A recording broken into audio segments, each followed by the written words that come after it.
The area now known as Chatham-Kent is the traditional territory of the Three Fires Confederacy, the Ottawa, Potawatomi, and Ojibwe. The Lenape also inhabited these lands at the time of the written treaties. We also acknowledge the Indigenous people who traveled these lands before the written treaties. Today, Chatham-Kent neighbors the Lenape at Elnapawi-Lackaweet, also called Delaware Nation at Moraviantown, and the unceded territory of Bakajwanong, Wapu Island First Nation. Chatham-Kent continues to be home to diverse First Nation, Métis, and Inuit peoples. Chatham-Kent is covered by Treaty 2, the Detroit Treaty of 1790, Treaty 7, Sombre Township Treaty of 1796, and Treaty 25, Longwoods Treaty of 1822. We also recognize that this region is subject to the earlier wampum agreements, like the two-row wampum and the dish with one spoon wampum. As beneficiaries of these treaties, we recognize our responsibilities, including our collective responsibilities to the land and water. Please be seated.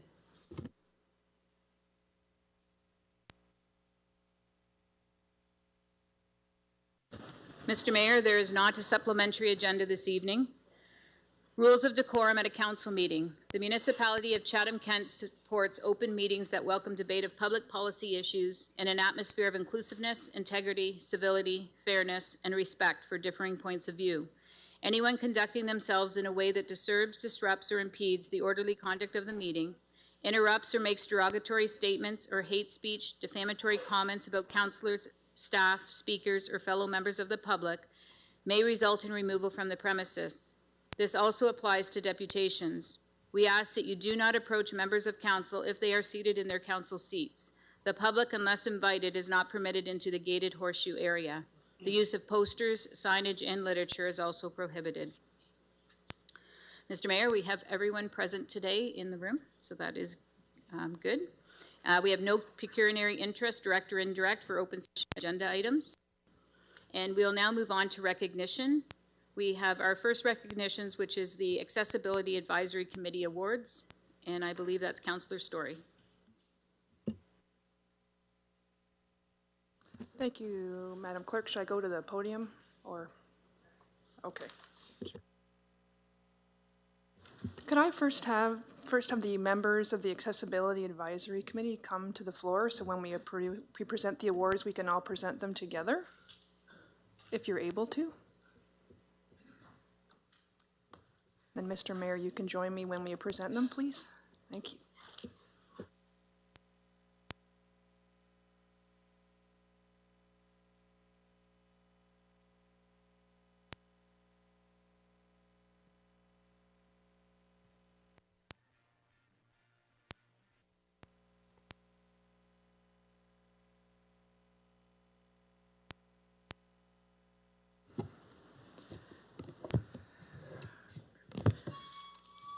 Thanks, everybody. So we have Bonnie, Jerry, and Ralph here. Thank you for your service to our committee. Really appreciate it.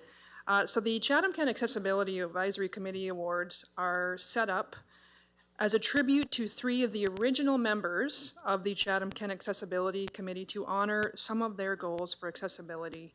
The Dr. Veronica Vaughn Accessible Business Awards is presented to a business that stands out as providing an accessible facility and or accessible customer service. The Sheila Lindsay Powers Accessibility Advocate Award is presented to an individual in this community who stands out as an advocate for the inclusion of people of all abilities. And the Sid E. Bear Perseverance Award is presented to an individual who stands out as a person who perseveres beyond their limitations to participate in community life. And if you knew any of these former committee members, you'd know how wonderful their wonderful work that they did to contribute to accessibility here in Chatham-Kent.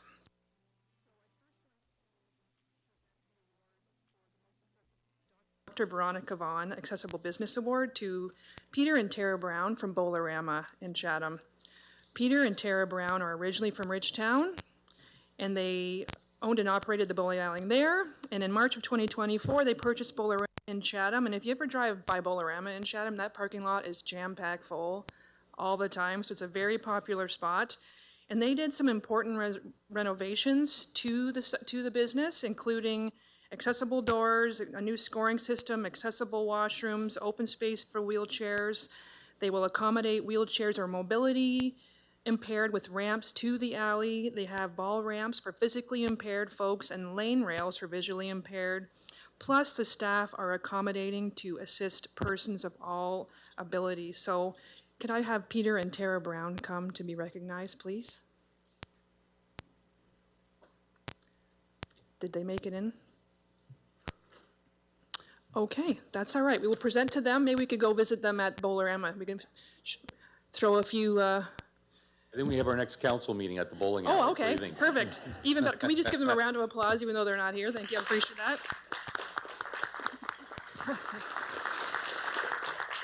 Monday could be a busy bowling night, so they may not be able to join us.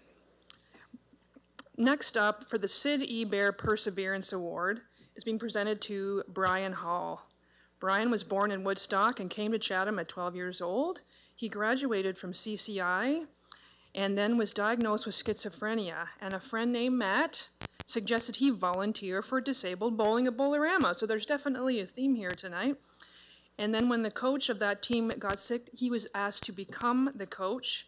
He also volunteers at the Chatham-Kent Health Alliance to assist with their mental health programs. I remember working with Brian. He volunteered at the Thames Art Gallery for many years and was a wonderful asset to the team there. He's also a leader of the men's group at the Mental Health Network of Chatham-Kent and is a coach for the blind bowling team at Bolorama. Brian? There's Brian. Wonderful, thank you.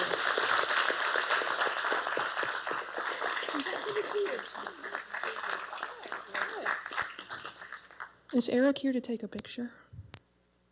Oh, sorry, Isaac's here, perfect. Come on. Can you come to the, you want to join us, Miss Mayor Canna?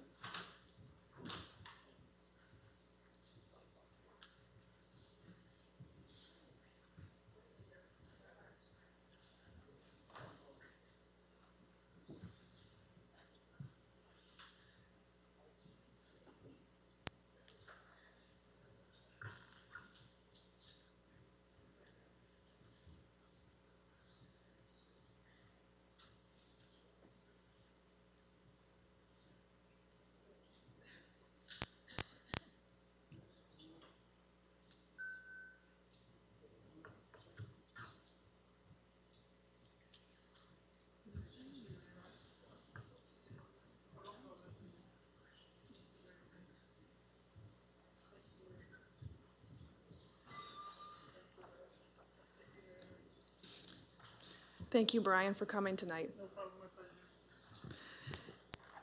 And then we have the Sheila Lindsay Powers Accessibility Advocate Award presented to Karen Horn. Karen is an outstanding candidate for this award, which recognizes individuals in the community who demonstrate exceptional advocacy for inclusion of people of all abilities. And she is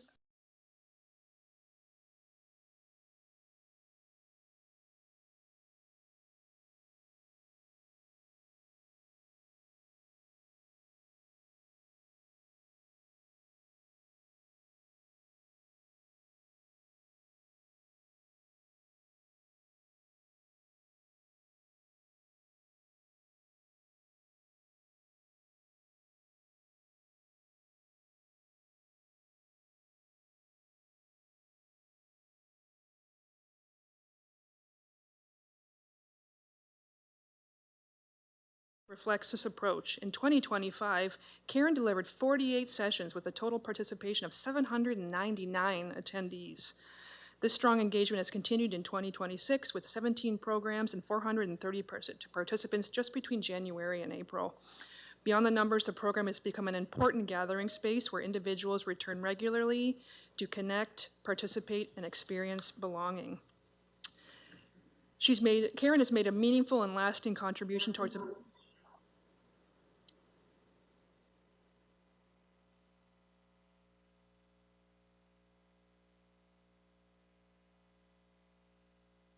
Is there someone online who maybe might need to mute? I did. Oh, perfect. Thank you. Anyways, with over 33 years of experience, Karen has supported the community in countless ways. When she isn't leading programs, she's often at the reference desk helping people find information.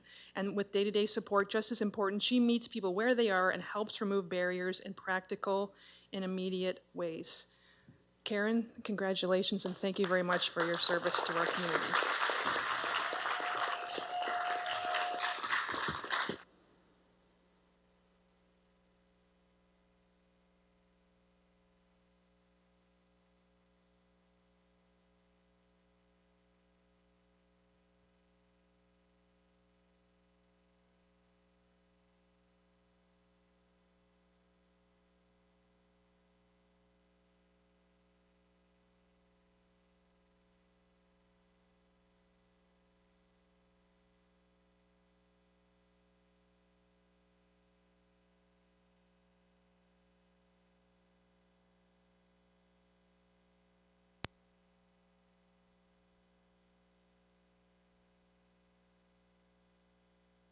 Thank you, Mayor Caniff. Thank you, Madam Chair. I appreciate the support of council and with the work we do with the Accessibility Awards Committee. And for next year, if you have anyone in mind, please consider a nomination for the 2027 awards. Thank you.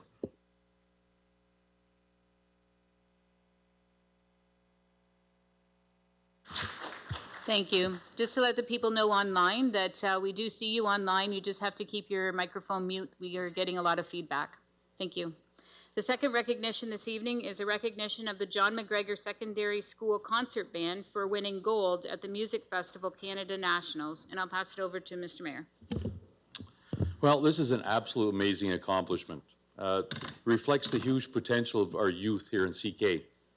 John McGregor Secondary School Band, concert band, struck gold on the national stage.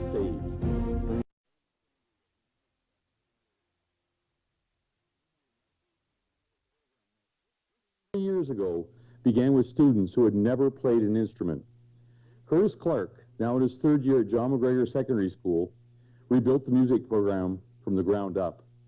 Under the direction of Curtis Clark, the 26-member ensemble of grade 9 to 12 musicians performed in Niagara Falls on May 11th, joining more than 8,000 student performers from across the country at the largest band competition in North America. Their national performance required not only 3 contrasting pieces, but also a rigorous 1-hour adjudication session, including sight reading, a brand new piece with no preparation, one of the most demanding components of the festival.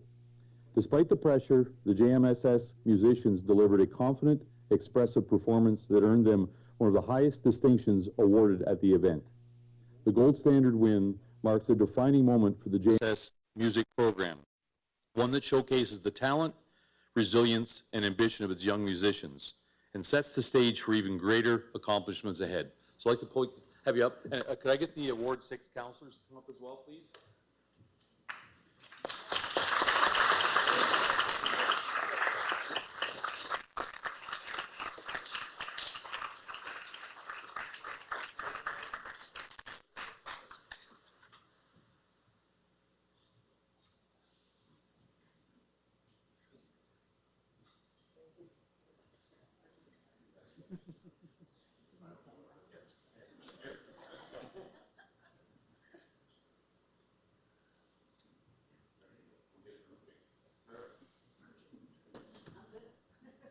Get up here. No, you're no hiding in the back there.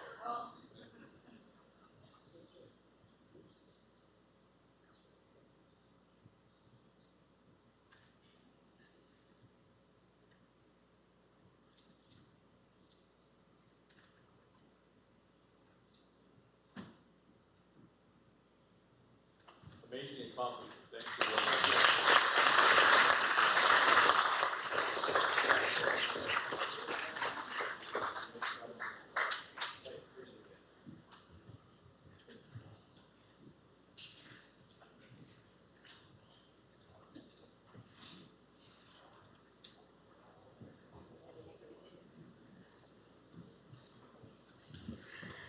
Mr. Mayor, we'll now move on to planning services.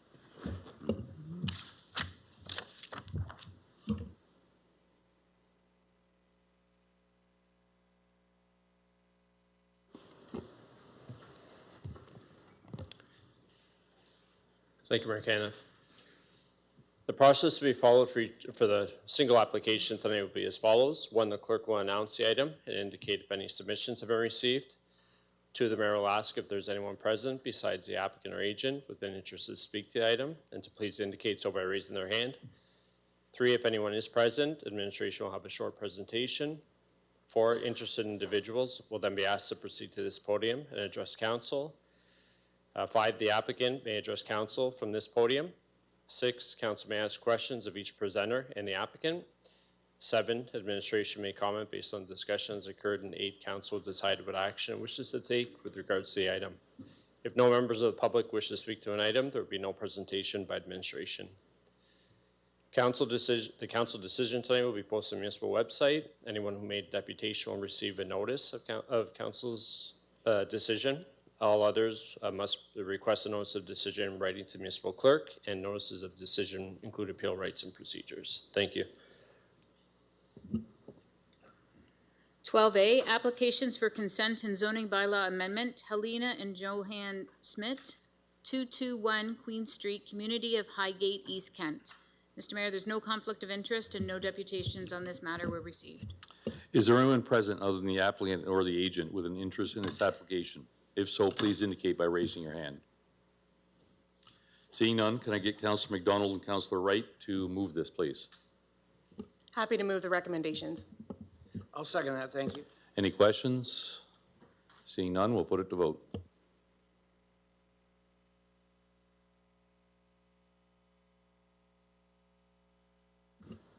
All votes are in.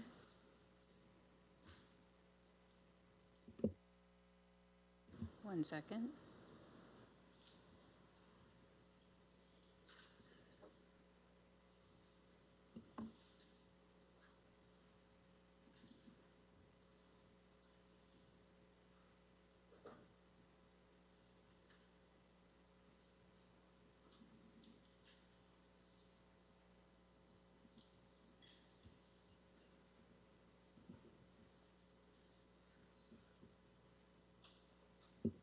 Sorry, all votes are in. Motion passes 17-0. That finishes off our planning services. We'll now move on to presentations. Our first presentation this evening is Chatham-Kent Children's Treatment Center Foundation, and we have a presentation by Michael Genge.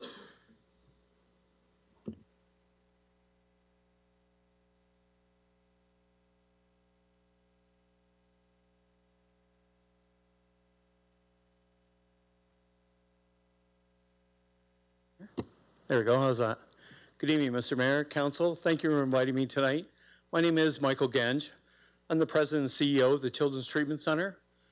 Here tonight to give you an update on our project and to talk to you about our future and where we're going. The Children's Treatment Center actually has been in existence for 78 years now and providing therapy to children with special needs all across CK. We're in every school, we're in every town. We look after all of the kids in Chatham-Kent. Our services, we do occupational therapy, physiotherapy, speech and language, audiology, behavior consultation, music therapy, which is funded by the foundation, adapted rec, which is funded by the foundation, and social work, which is partially funded by the foundation. We serve 1 in 5 kids in CK. We have over 100 therapy sessions a day, and unfortunately the numbers are down a little bit now, but we probably have 900 kids on a waiting list waiting for services. We're spread out all over Chatham-Kent. We have over 5,000 clients in 10 communities in CK, and we are in every school in Chatham-Kent with our school-based rehab team. In '84, when we built our building, we had 237 clients. In 2017, we had 3,000, and in 2026, we're at 5,000 clients now. So we've grown tremendously, and the need just keeps going up and up and up within our community.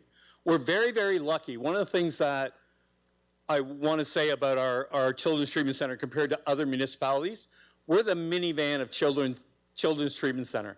We take kids from birth, when they get their testing done for hearing, all the way up to 21. We just don't do school-based rehab. So we're all of it in Chatham-Kent as far as providing services. So that's different from a lot of the other children's treatment centers in Ontario. Our new building is about 55,000 square feet. It'll give us enhancements the biggest thing it's going to give us is accessibility, just like we had tonight. It really is about changing the interior of the place so that people can get into rooms, get into bathrooms, get into therapy sessions, get into other places. But it also means so much more. We'll be able to reduce those wait times. We'll have more therapy space. We'll have a custom therapy area for teens, which is so important in our community. We need that. We also have interdisciplinary teams can work together. We have a family resource center. That's the one thing that's going to be really, really different for everybody in CK, is that when parents have a child with a disability or they're not quite sure, what it does, it allows them to come to us and get correct information, good information, and we'll have that family resource center to be able to give them that good information. That makes a heck of a difference when you're trying to move forward with your child and getting them the proper resources. We'll have outreach stations, and we'll create space for groups and specialized clinics, and we'll have specialized equipment. So we want the new Children's Treatment Center to be a community place. We want to be able to have anybody use it. Our overall project cost is $69 million. The ministry funded 59, and community funding was 10 million. This is 1 year of construction. We're way past this, but these photos are so good. It shows you, here or what's coming and where we're at now. You can see this is the big wall on McNaughton. That's our pool. That's what a lot of people see and they think, wow, this is fantastic. But there's so much more to it with the windows that go all the way around it. You can see how it's kind of like in the top right, there's 2 tubes, and then there's a center in the middle of it. The front lobby and front windows are facing south. Lots of light all day. All the way through the building is windows. So you go from front to middle to back porch. So we'll have a nice back porch. And all those windows face towards the front. Partnerships with the municipality, our early on space that we'll be working with the municipality to provide services with early on so that it'll dovetail so well with what we're doing. We'll have parents that are coming in and get resources that early on, and then they'll be able to see their therapist, be able to talk to our therapist and say, hey, you know what? Maybe a child needs a special service or something else. So this space is going to be incredible, and that's at the very front of the building as well. Our audiology department, we're putting in 2 new audiology suites.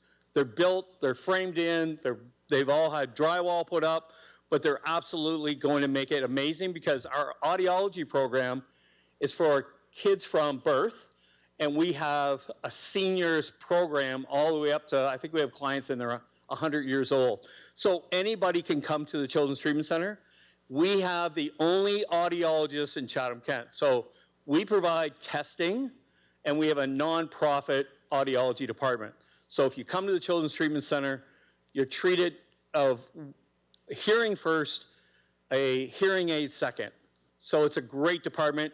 The waiting list is long, but as about 4 years ago, my wife told me that, I need to get my hearing tested. So I went in, got it tested, came back, it was perfect. And she said, so it's me.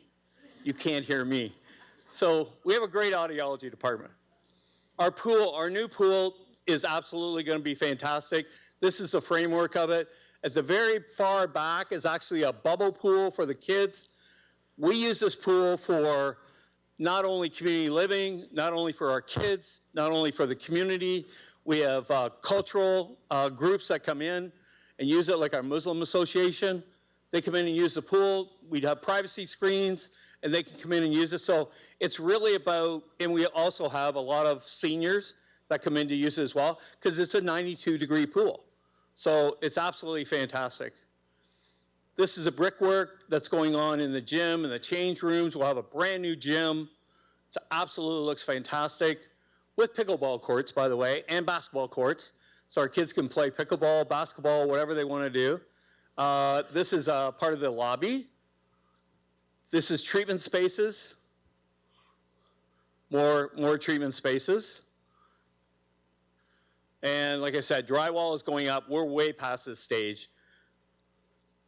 And then this is the work that's going on the roof. If anybody's driven by and wondered what's taking so long with the roof is actually 8 layers deep. So it's a heavy-duty roof because our building is a geothermal, and so the insulation factor is incredible with the roof to keep it nice and cool and nice and warm. This is a view from our playground. We'll actually have a water feature in our new accessible playground, so kids can come in with wheelchairs, with any kind of a device that they have, and they'll be able to use our park. It'll have that spongy floor to it, just like in Erie O, just like in our present space. So it's going to be a beautiful park. So what's happened? We have a municipal agreement with the municipality who owns our land of our present site, and we sold that building to the municipality for $3.1 million. The municipality has given us a construction loan of $1 million. We would like to convert that construction loan to a grant to endow it for our operating expenses. And if the foundation of the center does not exist in the future, that $1 million would be given back to the municipality. So we just want to park that money, use the drip off of it, and invest it, and then take that money and put it towards our new operating expenses, because the province hasn't confirmed whether they'll give us any new money for operating expenses. So much like hospice, the hospital, other organizations, what we're looking for is that gift so that we can move forward with our project.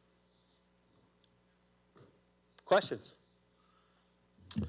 So questions of council. Actually, first off, can I get Councillor B. McGregor and Councillor Doyle put forward a motion? I believe Councillor Doyle has the motion. Yeah. Okay, Councillor Doyle, okay, Yeah. go ahead. Thank you, Mayor. I put forward the motion that council convert the $1 million loan previously approved at the May 9th, 2022 council meeting into a $1 million grant payable at substantial completion of the new facility and the return of the 355 Lark Street property to the municipality with funding from the strategic reserve. And 2, that the Chatham-Kent Children's Treatment Center and Foundation enter into a grant agreement in a form of satisfactory to the Director, Legal Services, and the Chief Financial Officer. Councillor B. McGregor, you second that? So seconded. Okay, so I'll open up for questions and then I'll go for discussion. Any questions you have of Mr. Genge? Councillor Finn? Not a question, but a comment. Being somebody who remembers Eugenie Street when I was 4 years old, you've come a long way. So thank you for all the hard work. Thanks, Amy. That's Donna Litwin-Makey, our CEO. That's all her. 40 years. Woo. Thanks, Amy. See no other questions, then Councillor Doyle, any comments? Thank you, Mayor. I just want to say thank you, Mike, for inviting council to do the tour a couple weeks ago with you. A lot of the councilors went at 12. I had another arrangement at 12, so I asked if I could go early, and you gave me a one-on-one tour, or well, a 3-on-1 tour. Yeah. At an hour before that, and it was like, this place is phenomenal. I think you blew everything out of the park. Walking through it just gave me excitement for what's to come. I have a niece who is 9 years old. So when she was born, they didn't know what was wrong with her. She had a chromosome that was missing. Apparently there was only like one other child like that in Canada. So now I guess it's called the 6q deletion. That's just deletion of that chromosome. But essentially she's probably never gonna walk or say anything other than yes or no. So originally I thought she would develop about a quarter of the speed, but now I don't think she's even going that far. So they use the Niagara Treatment Center there, and like the things that she said about how much that impacted her life is like priceless. Yeah. So thank you for everything you do. Very happy to put this motion on the floor, and looking forward to all the wonderful things you do for this community going forward. Thank you very much. Councillor B. McGregor.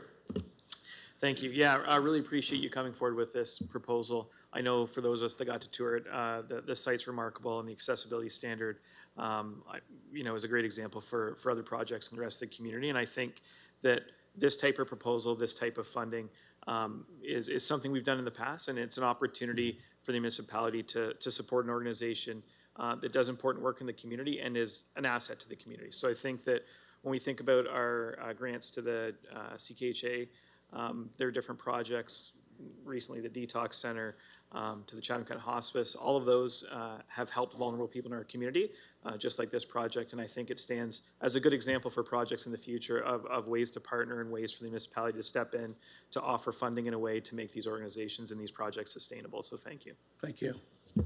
I just want to make, see no other question, I'll just make a couple quick comments. I just want to pay tribute to going back probably about 15 years ago, part of two visionaries in Chatham-Kent, Mike and Paula Grail. They had this vision of creating this beautiful facility we're looking at today.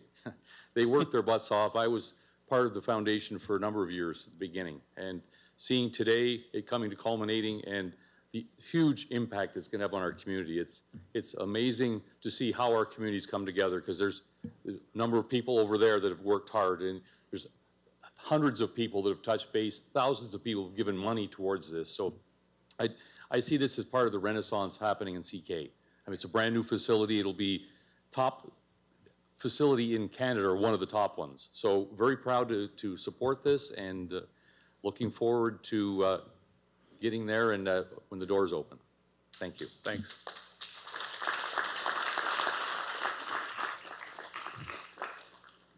With that, we'll put it to vote.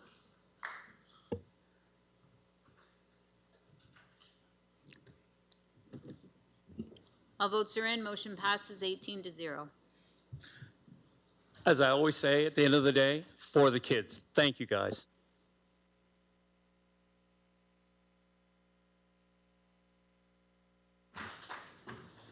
Our next presentation, recently, Council, you approved a motion to invite the Quiring Foundation to come and do a presentation at an upcoming council meeting, and they are here this evening. So I would like to welcome them.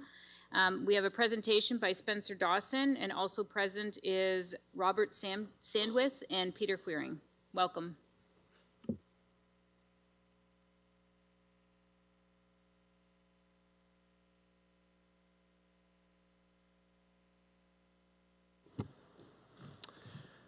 Good evening, Mayor, members of Council, and municipal administration. Thank you for the opportunity to speak with you this evening. My name is Spencer, and I'm here on behalf of the Peter and Kathy Quiring Foundation and the Foundation of Hope Recovery Community. I'm joined by Robert Sandwith, our Manager of Recovery Care, and Peter Quiring, our founder. We are here tonight to present a proposal that we believe can create long-term public benefit in Chatham-Kent. Specifically, we are asking the municipality to donate 2 municipal-owned properties, 110 Sandy Street and 55 Croydon Street. We want to operate a structured recovery to housing continuum of care for individuals in Chatham-Kent who are struggling with addiction and homelessness. So the Peter and Kathy Quiring Foundation,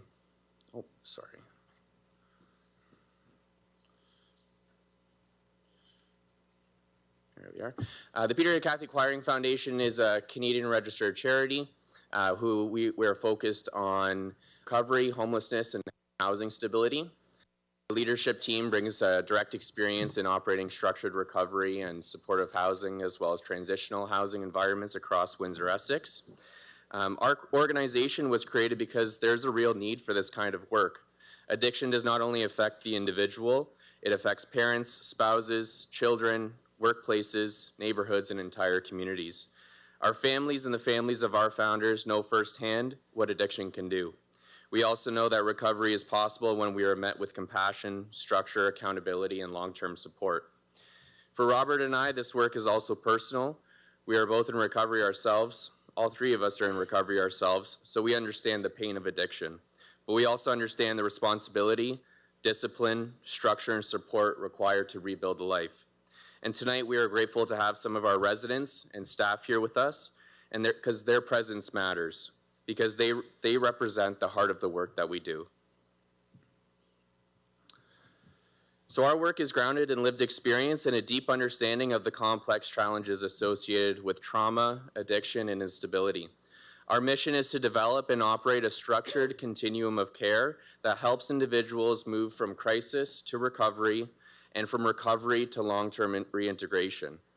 Our vision is to establish a coordinated recovery community where individuals are supported through every stage of that journey, not only when they are in crisis, but as they rebuild their lives, reconnect with their families, pursue employment, and become part of the community again. Our values guide how we operate, and our approach is how those values come to life. We are a Christian organization rooted in faith, and it's important for us to be clear that our faith defines how we serve, not who we serve. Our faith calls us to serve people with humility, compassion, and consistency. We believe in holistic healing, supporting the whole individual, mind, body, and spirit. Because recovery is not just about stopping a behavior, it's about creating healthy habits, finding purpose, rebuilding relationships, taking responsibility, and helping people build a life they can be proud of. We believe in hope and restoration. We believe new life is always possible, and that people can heal, grow, and become healthy members of their families and communities again. We believe in community and service because connection, belonging, and contribution are essential parts of long-term recovery. We believe in compassion because every individual deserves to be treated with dignity and care. And we believe in integrity, operating honestly and transparently. We understand that for many people, addiction is not where the story began. In many cases, addiction became the way a person survived pain, trauma, loss, disconnection, and hopelessness. So our approach is a trauma-informed, peer-led, community-based, and highly structured environment. We do not want to help people stop using substances. We want to help people identify what is underneath the addiction, begin healing from it, and learn a new way to live. That is why these values matter. This kind of work requires trust from our residents, our families, our neighbors, our community partners, and the municipality. So our work has grown out of more than 7 years of direct recovery experience. 7 years ago, Robert started Hand in Hand Recovery based in Windsor, and this organization was built out of necessity. Robert was responding to the immediate need to help people get off the streets and into a safer, more supportive environment. It originally began as a sober living home, but through the years and learning what worked and what didn't, and most of all, listening to the needs of our residents, the program developed to what it is today, a 90-day trauma recovery program. Since then, more than 1,200 individuals have come through its doors, and over the last 3 years, the program has maintained a 78% success rate, which means of those individuals who enroll in the program, 78% successfully graduate the program. Our founders, Peter and Kathy, were also founders of the Leamington Community Hope Center, which has since expanded its operation to include Chatham through the Chatham Community Hope Center. Vince Scott is also here today, Director of Operations for the Chatham Community Hope Center. We are bringing lived experience, operational expertise, structure, and a proven recovery model into this conversation. So what do we currently operate? Today, under the operating name, the Foundation of Hope Recovery Community, we operate 119 beds across Windsor, Essex. We support people at all different stages of recovery through structured living environments, recovery program, transitional housing, and reintegration planning. One of the most important parts of our model is that the support does not end after the 90-day program. For residents who complete the program, the next step is transitional living, where they live in a structured environment over a 12 to 18-month period, with accountability, mentorship, wraparound supports, all built into their daily life. That longer period of support is critical. It gives residents time to practice what they have learned, build healthy routines, pursue employment or education, reconnect with family, and prepare for independent living. Of the graduates who move into our transitional housing, more than 90% remain clean after 1 year. Those outcomes matter because they show that recovery is strengthened when people are not rushed through the process.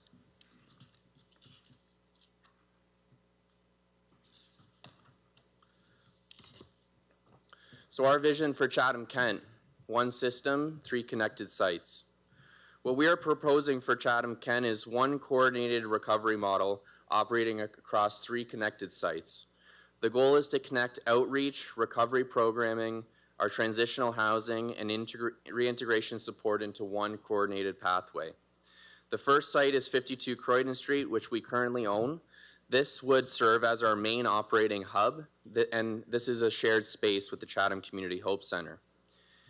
This space would support outreach, coordination, community connection, and resident support, while also supporting the Hope Center and its initiatives. The second site is 110 Sandy Street, which is one of the properties that we're requesting. This site would support temporary housing for people in recovery, including stabilization and assessment period, as well as a 90-day trauma recovery program. And the third, 55 Croydon, would be our 12 to 18-month transitional housing, where residents can continue to build their life skills and for life beyond the program. So this is our 7-stage pathway that our team has developed. And this gives you an idea of the roadmap that we envision our residents traveling through between the 3 different stages. So stage 1, the Valley is what we're naming it, is 52 Croydon, so our operating hub.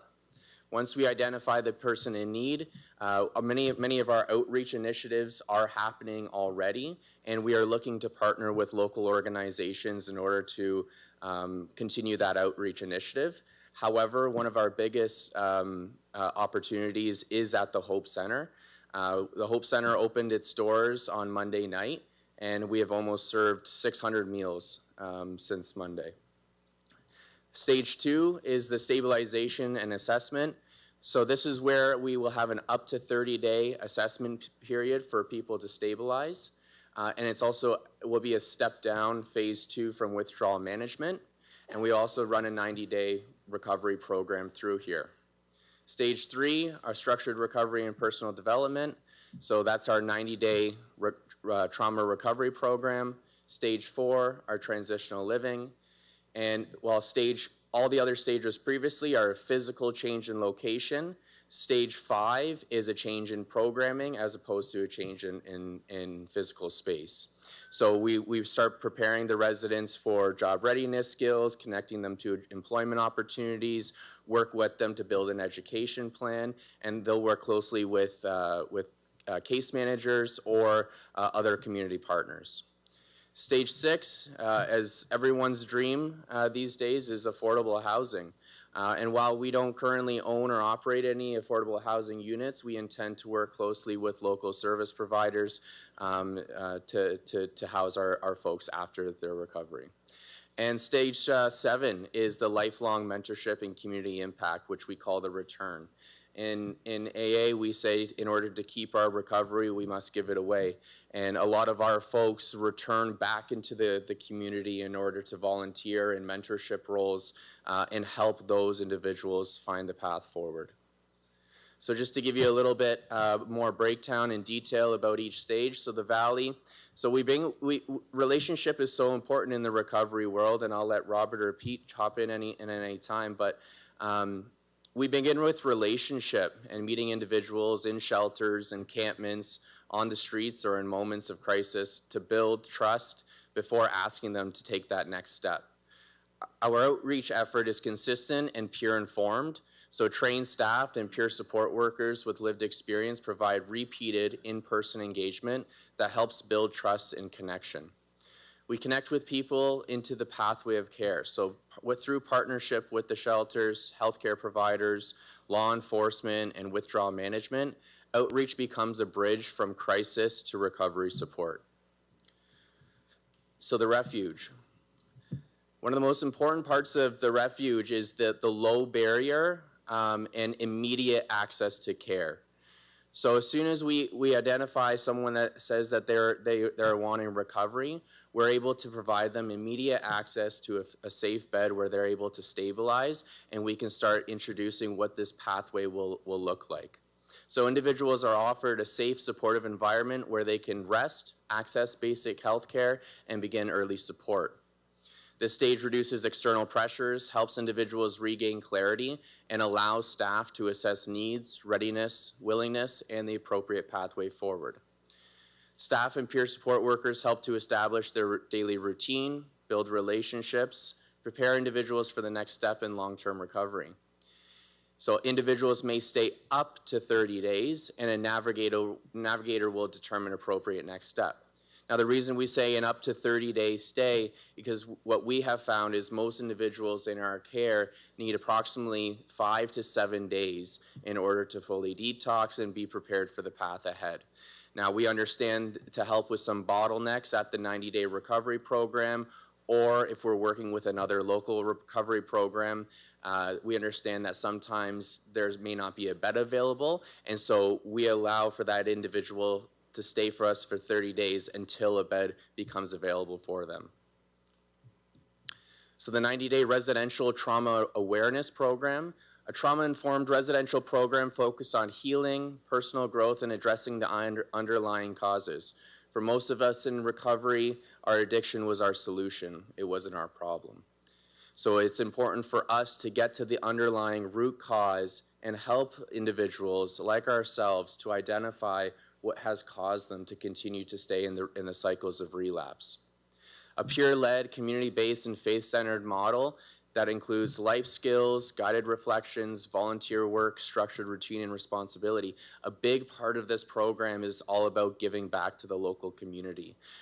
Right now, when we were getting the Chatham Community Hope Center up and running, our folks put in over 500 volunteer hours to get that building to where it is today. And they continue to volunteer at local food banks, local churches, and whatnot to feel connected to the overall community again. So the Ridge, right now we do operate, as we mentioned, over 119 beds. Now 53 of those beds are dedicated towards our 90-day recovery program. The remainder of those beds are our transitional housing units. We currently have 86 residents in our care right now, but this acts as a bridge from structured recovery to that independent living. So after completing the 90-day programs, our residents are able to apply and to move into the next stage of housing. And this is where they live among their peers in highly structured environments. So we continue to increase responsibility with wraparound supports. Residents this is where they start pursuing employment opportunities, and their community involvement starts increasing as well. So practical life skills for daily living. Residents focus on financial literacy, job readiness, time management, healthy routines, decision-making, and personal responsibility. Now, although we may not offer all these courses internally ourselves, we are looking to other local organizations to help us, offer some of these supports. So some local churches, may offer financial literacy.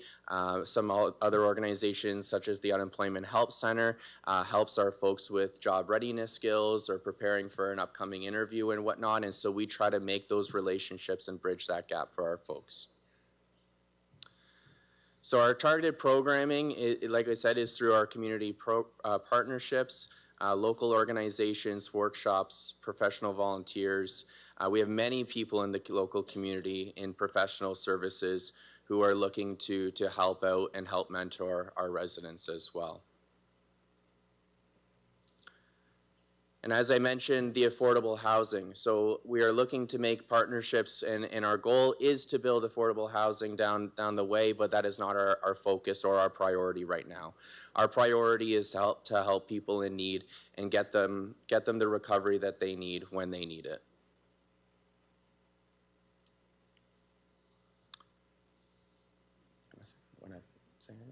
No, I think should we stop there and see if they have questions? Oh.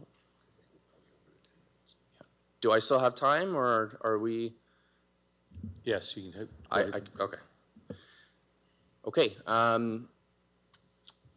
So we understand that both these properties, 52, 50, and 55 Croydon, as well as 110 Sandys, are in community neighborhoods, and we understand that some members of the community may be concerned when they hear that an organization trying to help people in recovery, what is that going to do to the neighborhoods? And I assure you that with the 119 beds that we operate across Windsor-Essex, we've never had one issue with any of our homes. In fact, we have community members coming to us and saying how thankful they are for our residents to be living in close proximity, because more often you see our residents helping everyone out there shoveling snow or cutting the grass or helping with garbage cleanup or what have you. And so we do have a neighborhood safety plan strategy in place. We would be open to hosting town halls as well at the Hope Center to address any immediate community needs. We'll have we'll have on-site staff 24/7. We'll have interior and exterior security cameras. We'll have a controlled intake process. We have clear resident expectations and a strong governance model that we already are following. And we're going to have those ongoing communications with our neighbors and stakeholders as well. So the overall community benefit, so reduced pressure on emergency response, police, bylaw, and paramedic services, fewer avoidable emergency department visits and crisis-based hospital use, relief for withdrawal management and crisis service bottlenecks, reduced reliance on emergency shelter as the default response, fewer returns to homelessness through stronger transitional and long-term housing pathways, better coordinated with health, mental health, housing, employment, and community partners, increased opportunities for employment, education, family reconnection, and community reintegration. So the long-term public benefit from the municipal properties serving urgent community needs. So our commitment is to operate with safety, structure, and professionalism, to communicate clearly with partners and stakeholders, to listen to local concerns and community experience, to remain focused on dignity, recovery, stability, and measurable outcomes. And our specific ask. Our specific ask is for the municipality to donate 110 Sandy Street to the foundation, to donate 55 Croydon, and to provide municipal property tax exemption and relief on both properties. We would not require any other operating dollars from the municipality. The foundation would lead operations, staffing, programming, property stewardship, and all resident support. We thank you for your time, and thank you for inviting us here tonight.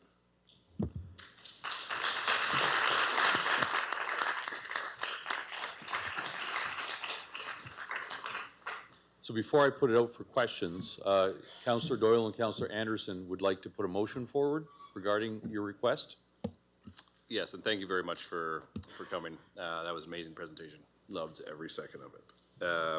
So the motion is Council direct administration to bring a report back to the August 10th, 2026 council meeting, summarizing the options for council regarding the potential transfer of 110 Sandy Street and 55 Croydon Street to the Peter and Kathy Quiring Foundation, along with recommendations regarding the methods to ensure long-term public benefit of those properties and the costs associated with property tax exemption, relief for these properties, and other related costs. Administration include in this report a review and analysis of other municipally owned, private, and potential partner properties within Chatham-Kent that may be used or may be suitable for supportive housing. Councillor Anderson, would you like to second this? I would absolutely like to second that. Thank you. Okay, so I'll wait for the discussion. Any other questions we have of the group? Councillor Finn? Thank you. Through you. Just a comment from last year when I spoke with Jennifer. Nothing but praise. I've spoke with the councillors in Leamington. They have nothing but great things to say, which might help the community in that area. Even speaking with some of the residents around Leamington, there's been nothing but good words put out, so thank you. Well, you've covered off everything. It was a fabulous presentation and there was no questions. So with that, Councillor Doyle, would you like to make any, oh, sorry, Councillor Harrigan. Are you opening it for comments? Yes, that's what I'm opening for now. So Councillor Doyle will get you started, then over to Councillor Anderson and then Councillor Harrigan. Yes, you can sit down now. There's no other questions required of you guys. Thank you very much. For comments wise, I don't have a lot to say. They knocked that out of the park again. These are two amazing presentations tonight. I just want to say this is a lot of you have known that I've been trying to work on the gaps and stuff in our recovery system for like about a year now, and some other councillors have as well. They kind of hit on every single gap that we have. So having them come to Chatham to do this is phenomenal. And I don't think we could have picked a better partner or a better group to come to town to do this. It's kind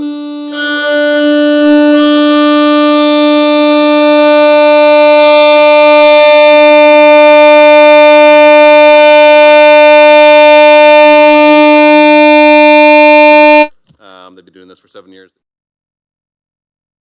The fact that they just want us to donate the properties and give them a tax exemption, which I think for what they're doing is peanuts. And then they can cover off all the other financial stuff. This is a win-win-win. So thank you very much again for coming to do the presentation. Loved it. Mr. Dubin, you want to make a comment before I go over to Councillor Anderson? Yeah, if I can, Your Worship. So just to the mover and the seconder. So we've had a little bit of feedback on the motion. The second part of the motion that talks about administration including in this report a review and analysis, I'm not sure that can be delivered on August 10th, and I'd be honest with you, I'd rather spend the effort on the first part of the motion to get that to you by August 10th. I'm not sure we'll be able to do a review and analysis of other municipally owned properties by then. Like, we know some of them, but there are other properties that we'd have to investigate. So it may take a little bit more time. So perhaps if it can be amended to say that administration bring back a future report that provides a review and analysis of municipal. So we'll bring it. We just probably won't bring it on the same date as the August 10th, 2026 meeting. That's completely okay. Focus on the stuff that you need to right now. Perfect. Thank you. Councillor Anderson, you okay with that? Yep, that's fine. Perfect. Councillor Anderson, then over to Councillor Harrigan. Thank you, Mr. Mayor, and through you. I want to thank the Peter and Kathy Quiring Foundation for coming this evening, and I want to just start by extending my immense amount of pride and gratitude for not only you guys continuing your own recovery, but then also taking your own lived experience and formulating something that then has such an impact on the rest of the community. This opportunity just gives an immense amount of hope. So thank you. And that's all that I'm going to say. Councillor Harrigan, followed by Councillor Doomville. Great, thank you, Mayor Caniff. And I also want to echo my thanks to the Quiring Foundation and really call out that this is an unprecedented investment in Chatham-Kent within this particular sector. I've had the opportunity with recently taking on a leadership position in the mental health and addiction sector to really see the landscape in Chatham-Kent and also Sarnia-Lambton, and to see what happens in community when charitable partners and organizations come into that community to start up something that is currently unable to be filled by municipal or healthcare sector partners. In particular, the charitable focus of the work and the campus model of what's being proposed long-term really does allow for partners like the CMHA, like CKHA and other OHT partners to come together and provide services and partner in services in a meaningful way. You need to have that higher bed count in order to really be able to send those resources in really regularly. And so I really appreciate the Quiring Foundation kind of hearing some of that feedback from partners and providing a vision that really allows for us to work together and collectively. When our community drug strategy partners came together back just over a year ago, and remember the pillars of the drug strategy that we have in Chatham-Kent includes prevention, treatment and recovery, harm reduction, and community inclusion and safety. There was a meeting of the minds, all of which cumulatively are much more intelligent than I am, but we came together to talk about gaps and supports that were needed to achieve goals. And one of the biggest gaps in treatment and recovery, folks might remember, that transitional period. So after somebody has left the RAM clinic and then they're waiting for longer term treatment and recovery options available to them in the community. If there's no place for them to go, then the likelihood of maintaining that sobriety or maintaining that abstinence while they're waiting for programming really does decrease. So for the Quiring Foundation to come in, identify, work with the OHT. I know that there's been lots of conversations with our community drug strategy coordinator, and to say, hey, we can help in that space is really just amazing.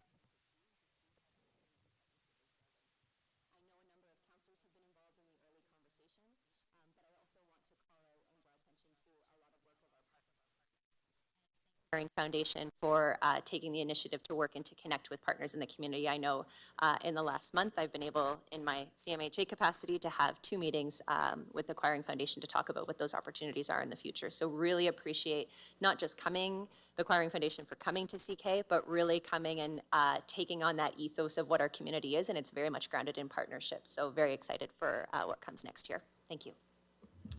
Councillor Juvemil, followed by Councillor C. McGregor. Thank you, Mayor Caniff. I don't really have any questions, or I just a brief comment. I'm just very thankful. This makes my heart very happy. I think it's almost a miracle that this has landed on our desks, and thank you to the Quiring Foundation for choosing Chatham-Kent. I think it's going to change the landscape of what Chatham-Kent looks like right now if this comes into fruition and council supports it. A lot of negative things have been happening, and I really think this is going to turn things around for a lot of people in Chatham-Kent and allow them to be the best versions of themselves that they can possibly be with the help of this foundation. So I really appreciate this happening, and I'm hopeful that council supports all of this. Thank you.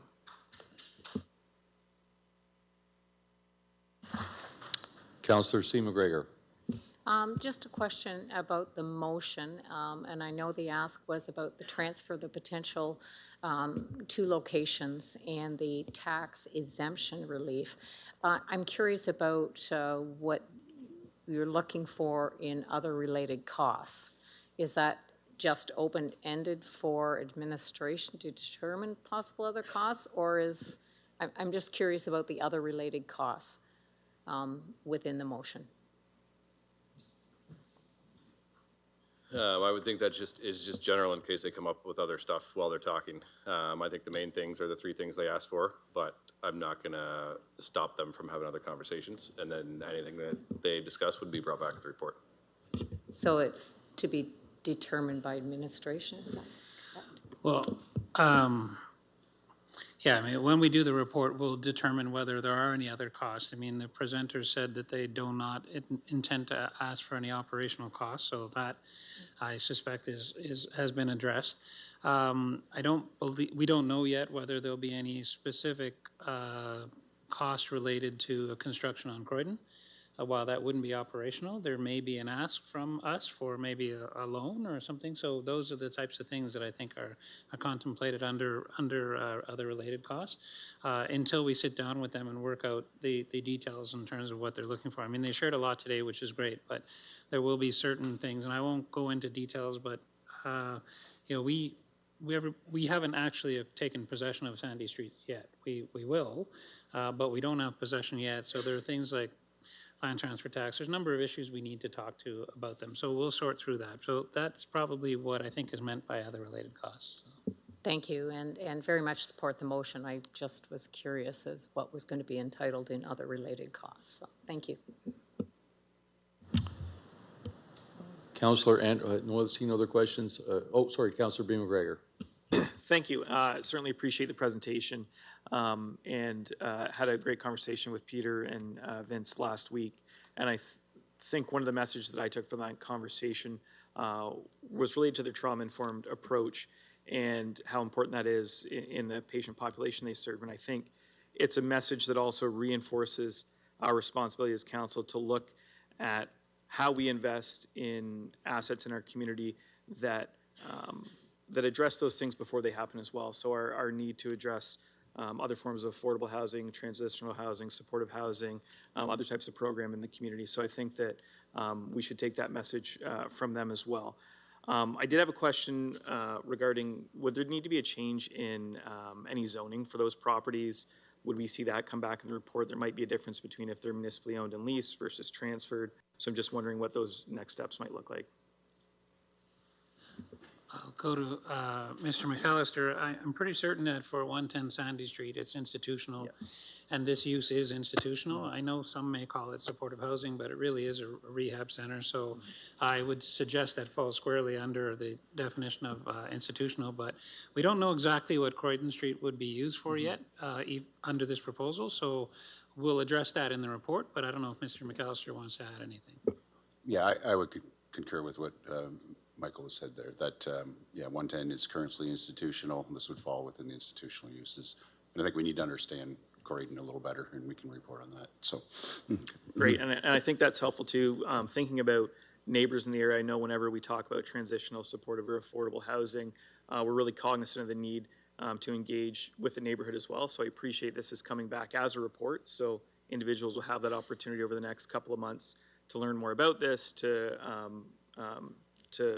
voice their opinion. And I think whenever you can engage the community and build that support for something, it's ultimately going to be more successful in the long term. So I think the approach of getting this report back, understanding more of the detail over the proposal and what that would look like on the municipal side is really important.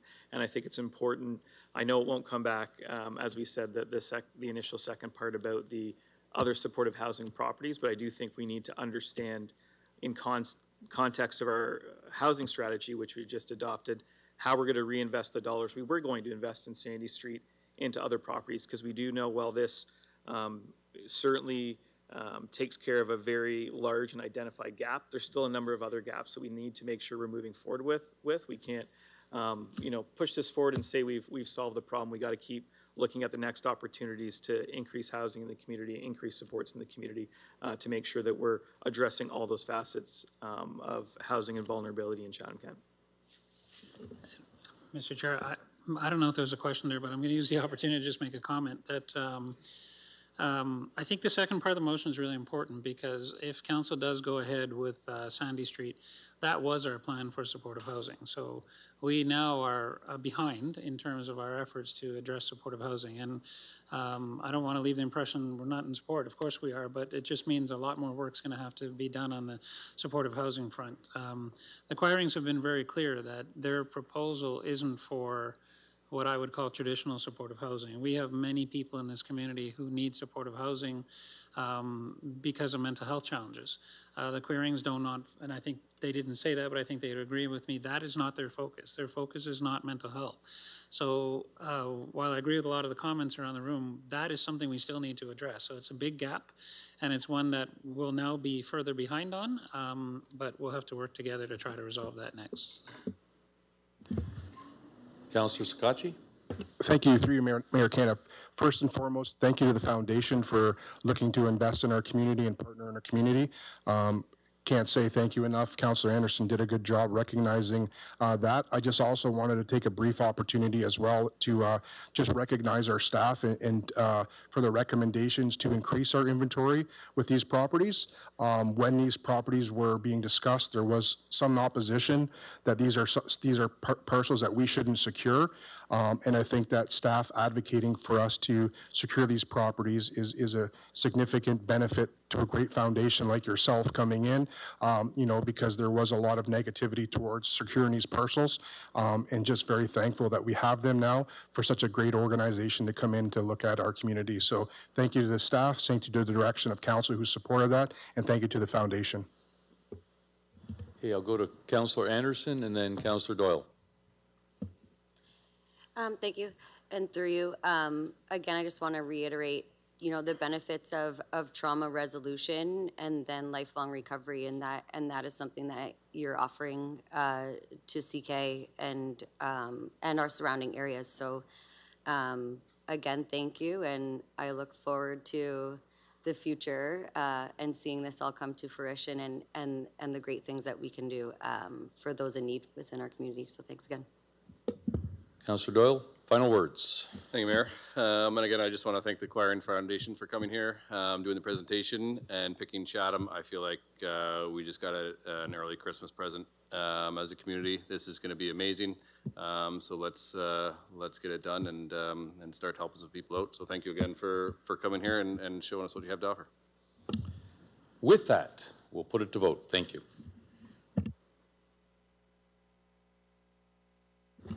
All votes are in. Motion passes 18-0.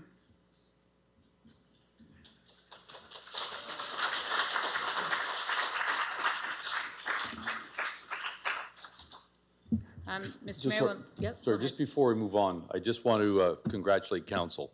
In the last 45 minutes, we've just supported two game-changing projects in our community. So I think when we look back 5 years from now, we're going to look and say, wow, look at what's happening there, and it's a big difference. So I think that this is an exciting moment for council. Appreciate that.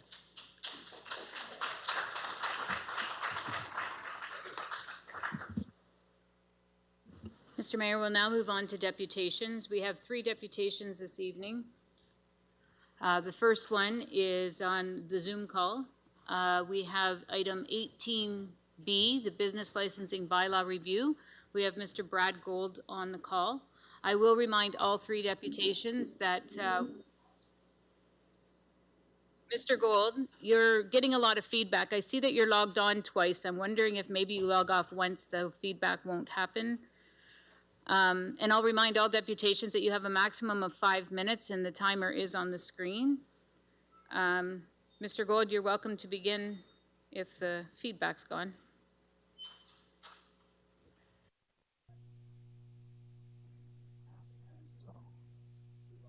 Okay, Mr. Gold, are you there? Perfect. Yep, that sounds much better now. Go ahead. Okay, good evening, Mayor and council members. I'm here to voice my concern with the proposed municipal licensing amendments to salvage charge and the regulations of salvage charge. We received this back, not the first time, but last time, a couple years ago, from the Nancy Havens, which was the manager of licensing services, which I believe is still in the same capacity.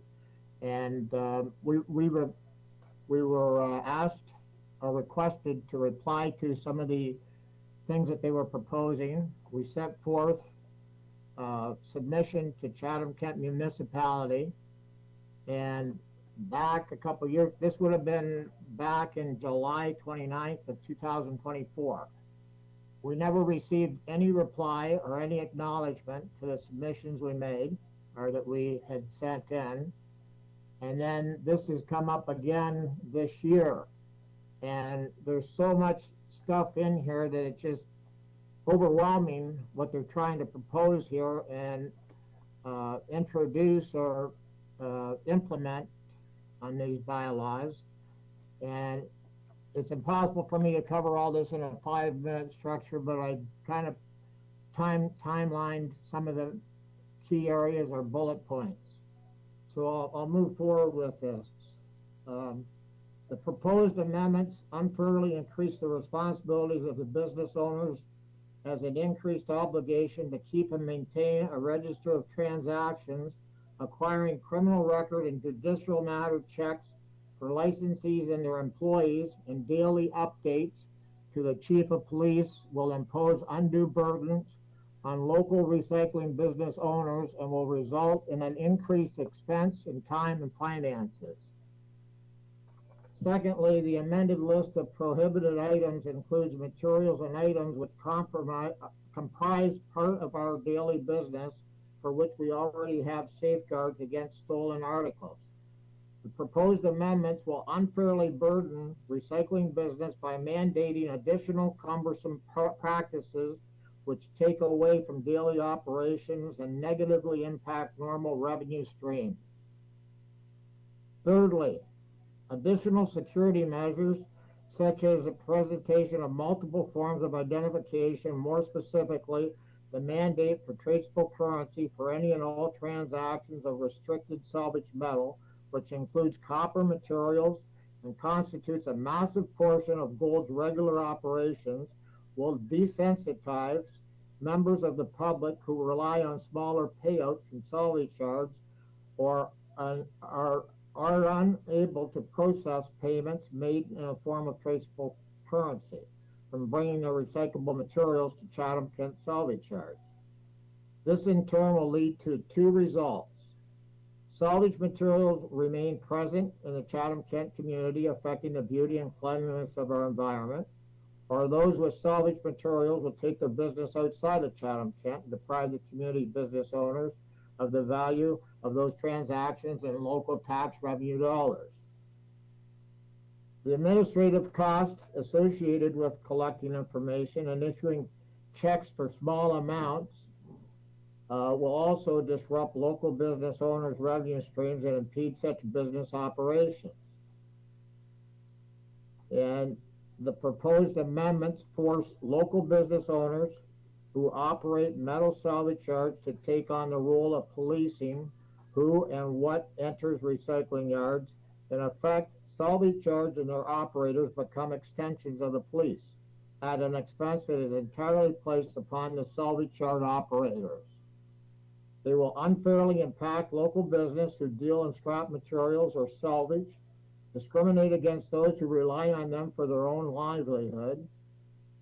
Aid Gold recognizes that the proposed amendments are aimed at addressing crime involving stolen scrap materials. However, there must be a mutual appreciation by the municipality and the recycle business to achieve such goals. It is one thing to address readily identifiable stolen materials such as municipal manhole covers, yet another that is not so readily available. Making payments by traceable funds may make sense in the right context, but it should only be at the amount that is reasonable and not apply to all transactions. I'm sorry, Mr. Gould, that's time. Pardon me? That's time. That's your full 5 minutes. That's 5 minutes? That's not 5 minutes that I counted, but that's fine. The timer was up, yes.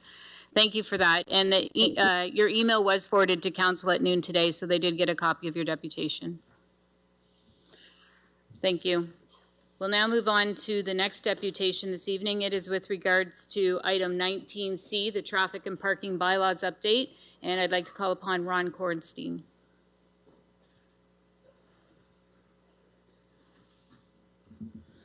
On deck will be Dwayne Crisp.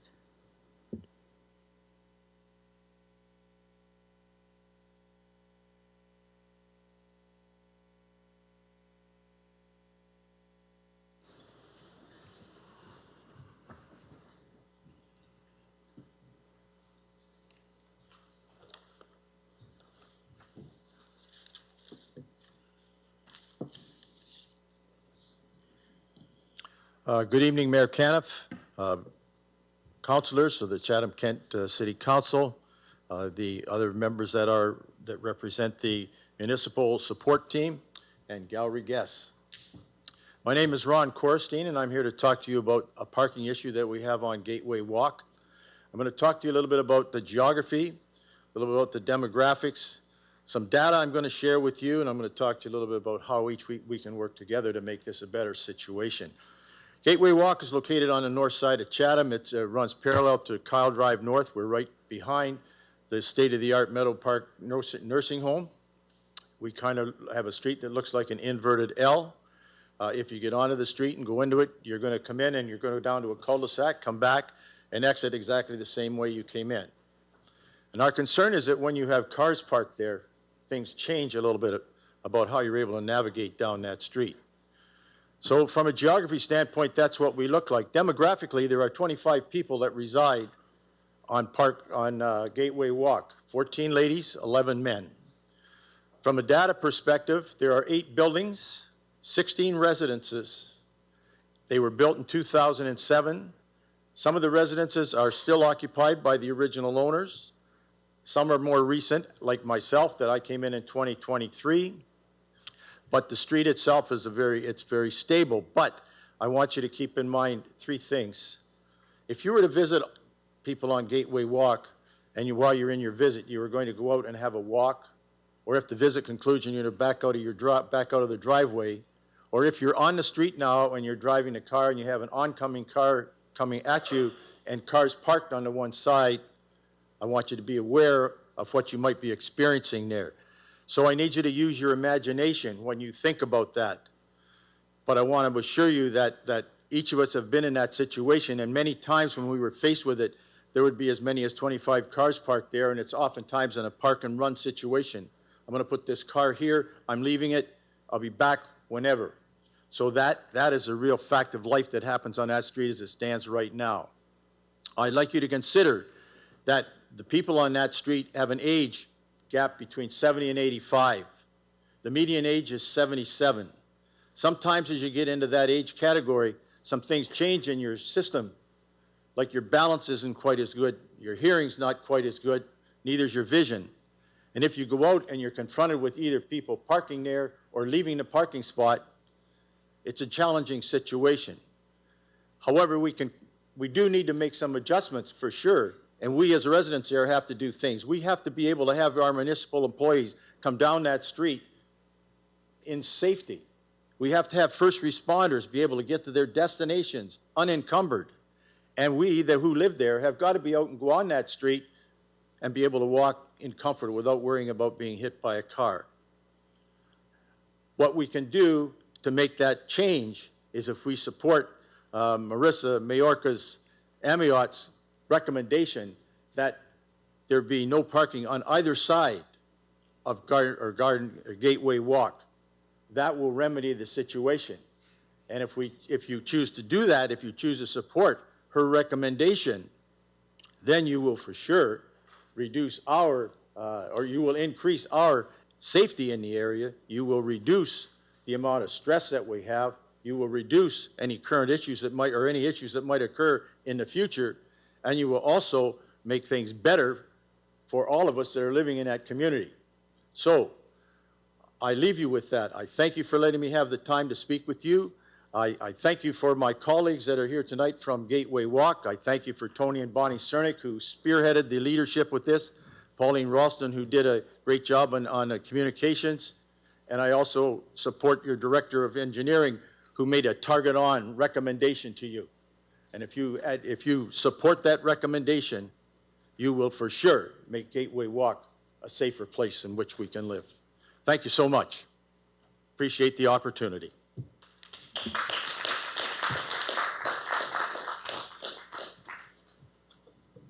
Thank you. And the final deputation is item 21B, the land ambulance contract adjustment, and we have Dwayne Crisp.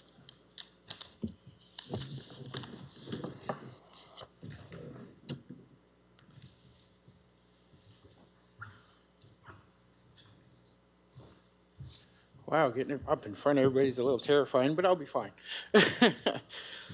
Good evening, Mr. Mayor and members of council. My name is Dwayne Crisp, and I'm a resident and taxpayer here in Chatham-Kent. I'm standing at the microphone tonight because over the past 2 weeks, I've had tens of thousands of local residents have been engaged in my online Chatham-Kent Budget Watch tracking.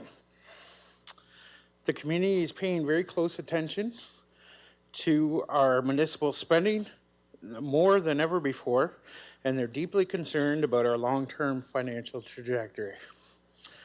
So let's be completely honest about why I'm here tonight. Council has its hands tied for tonight's vote. We all know you have to approve the $2.3 million budget increase.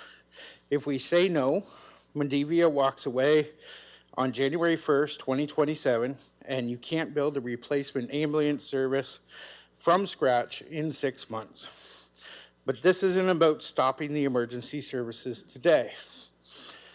This is about ensuring that Chatham-Kent is never held hostage by a private contract clause like this ever again. When we ran the last RFP, we had exactly 0 other bidders. When a private operator knows they are the only game in town, the municipality has no leverage, and they hold all the cards. They hold the escape hatch, and they can dictate the price of vital public safety infrastructure while our base budget keeps climbing year after year. Administration reports note that they want to look into, and I quote, look into, an internal bid in late 2028 to potentially take the service in-house by 2030. My message to you tonight is simple. We cannot afford to wait until 2028 to grow a spine. I know some members of the council have already begun asking questions, asking the administration for hard feedback on this today. And I deeply appreciate the leadership, but we need the rest of the table to step up and turn this into a mandatory directive. Last week, I emailed several of you a simple 3-step spine strategy, a roadmap. I supplied the clerk with a copy of that for everybody today because, unfortunately, of the people I emailed, I got one response from Allison Story, and that concerned me. I'm asking council tonight to amend the motion that's on the floor. Don't just hand over $2.3 million and hope for the best. Pass a binding amendment that forces administration to deliver a fully costed shadow in-house delivery plan to council by early 2028 at the latest. Step 1 means designing the blueprint internally, modeling the staffing, the pensions, and the management structures. Once we have the shadow plan on paper, we have a benchmark price. When the next RFP goes out in 2028, Chatham enters its own plan into the bidding pool as an official competitor. Private companies will then be forced to compress their profit margins to beat the city's baseline. By 2030, if a private contractor gives us an aggressive, highly accountable price because they're scared of losing a contract, great, we take it. And if they try to gouge us again, we pull the trigger on our own framework and smoothly take the services entirely in-house. We have to pay the bill to keep the ambulance moving today, but let's make sure we use the crisis to build a roadmap that puts Chatham-Kent taxpayers back in the driver's seat. Thank you for your time. Sorry. And thank you for your hard work on our community. I'm just excited. Thank you. We'll now move on to the consent agenda.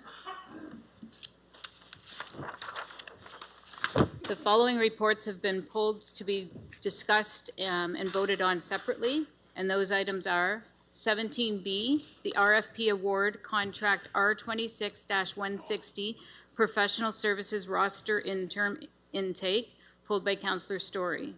Item 17D, the tender award contract T25-357 Selkirk Street sewer separation phase 2, pulled by Councillor Story. Item 18A, the renovation review rental renovation license bylaw. There's a presentation by staff and it's been pulled by Councillor Crew and Councillor Story. Item 18B, business licensing bylaw review, pulled by Councillor Jubenville. Item 18C, the sponsorship opportunities and approach, pulled by Councillor Jubenville, and there will also be a presentation by staff. Item 18E, the motion of Councillor Thompson regarding the council meeting scheduling daytime meetings, pulled by Councillor Thompson, Councillor Doyle, and Councillor Jubenville. Item 19A, the Erio accessible kayak launches, pulled by Councillor Sakachi and Councillor Story. Item 19C, the traffic and parking bylaw updates, pulled by Councillor Story. Item 19F, the motion of Councillor Sakachi regarding speed limits, traffic calming measures in areas of significant wildlife activity, pulled by Councillor Sakachi and Councillor Jubenville. Item 20A, climate change action plan, pulled by Councillor Harrigan. And finally, item 21B, the land ambulance contract adjustment, pulled by Councillor Anderson. Therefore, the remaining items stay on the consent agenda to be voted on in one motion, and those items are 16A and B, 17A, C, and E, item 18D, item 19B, D, and E, item 21A, and items 22A and B. Councillor Thompson, Councillor Bond, Councillor Thompson, Councillor Anderson, can I get you to move the consent agenda, please? Happy to move it. Happy to second. Any questions? Seeing none, we'll put it to vote.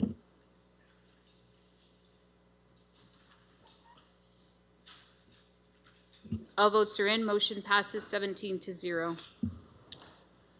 Item 17, tender awards. 17B, RFP award contract R26-160, professional services roster interim intake. Councillor Story and Councillor McDonald, can I get you please on the floor, please? Happy to move that, Mr. Chair. And happy to second. Councillor Story, go ahead. Thank you, Mr. Chair.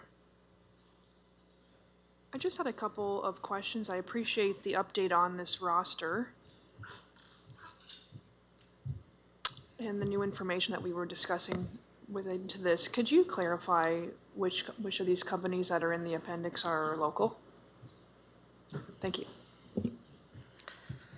Thank you for the question. Through you, Mr. Mayor, first off, Brendan Faulkner, Manager, Engineering. So just a bit of background on the roster. It essentially is a list of pre-qualified consultants who have submitted their experience and qualifications as part of a RFP for specific roster categories. Staff evaluated the submissions to confirm that the experience and the qualifications met the scope of work under the roster category and approved them for work under that category. The roster overall helps staff respond to project needs more efficiently by selecting from a roster of pre-qualified consultants rather than undertaking a full RFP process for each assignment. So this still ensures a competitive, equitable procurement process. Regarding which companies on the roster are local businesses, so there are many local vendors on the roster, and in fact, many of them do have local offices as well as offices across the province. However, we do not differentiate or maintain that on the list. Per purchasing bylaw, we cannot discriminate, show preference to local suppliers over others across the province. Thanks for that.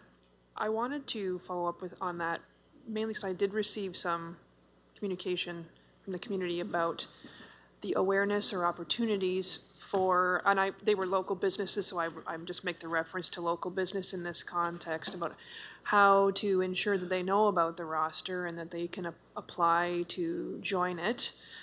I know the opportunity to apply is the bids and tenders website. I noticed in the 2024 report that you linked, we also advertised on the municipal website. Did we do that this time, or because it was an interim measure, we did not? I just want to make sure that our local businesses are aware of these opportunities when they come up. Thank you. Of course, through you, Mr. Mayor, so happy to provide some clarity on that. These two mentions are referring to the same thing. So we do have a Chatham-Kent specific section of bids and tenders website where tenders and RFPs are advertised, including this one. Great, thank you. Could you clarify what the interim intake reference is in the report? Does that just mean they'll be on the roster for the current year and then have to reapply? I think it's a 3-year cycle that we do this on. Thank you. Through you, Mr. Mayor. Yes, so we first established the professional services roster last year for a 1-year term with 2 optional 1-year extensions. We did extend the initial roster 1 year. The interim intake represents an opportunity during the 2nd year where select categories were reopened to add additional qualified vendors for various reasons. So consultants added through this process will be included as part of the planned 1 year, and then we'll have an additional 1 year optional extension that will kind of align with the 3rd year of the initial RFP. Hopefully that's clear. Great, thank you, Brian. Just a few more quick questions.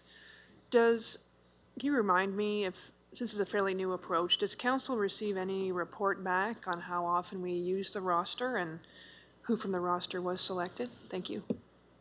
Through you, Mr. Mayor. These were not reported back to council. Per purchasing bylaw, the professional services roster is for low dollar value purchases up to $150,000. However, in our 1st year, we did issue approximately 100 assignments through the roster through the various categories. Okay, so in sum, a fairly substantial amount of money in total, 150 times. I mean, they weren't obviously all 150,000, but yeah, that could. Yeah, be, they range from yeah, 10 to 150,000. Any number, correct. yeah. Thank you for that.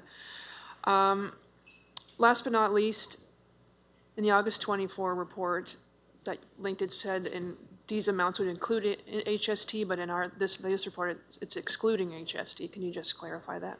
Yeah, through you, Mr. Mayor. So this change relates to an update to the purchasing bylaw that was approved in February 2026.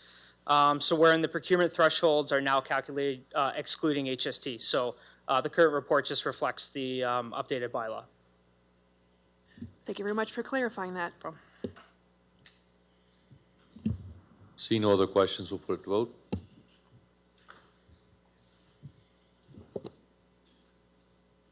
All votes are in. Motion passes 18-0.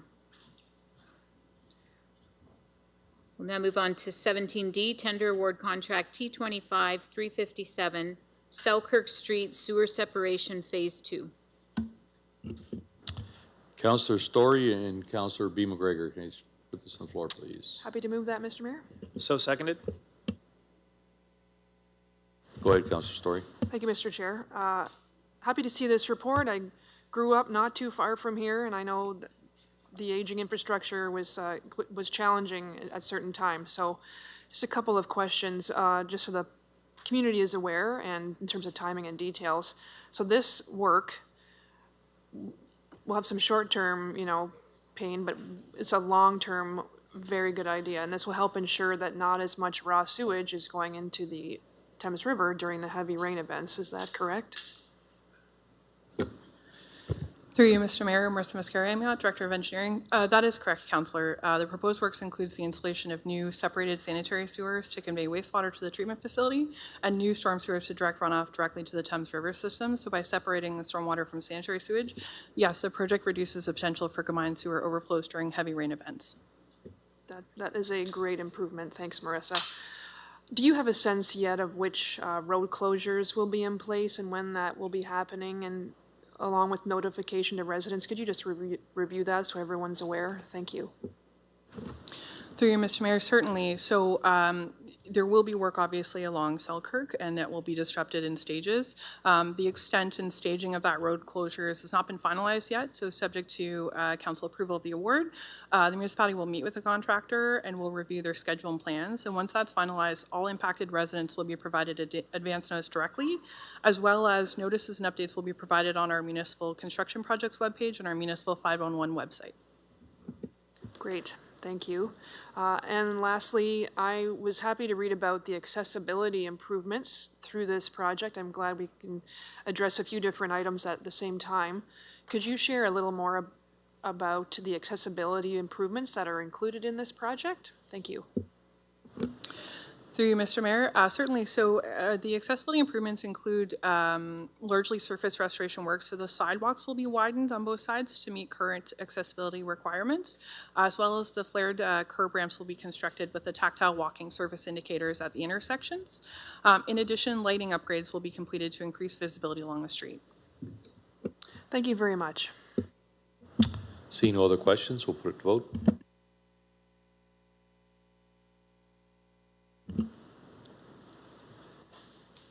All votes are in. Motion passes 18-0. Item 18, Chief Administrative Office. 18A, Renovictions Review, Rental Renovation License Bylaw.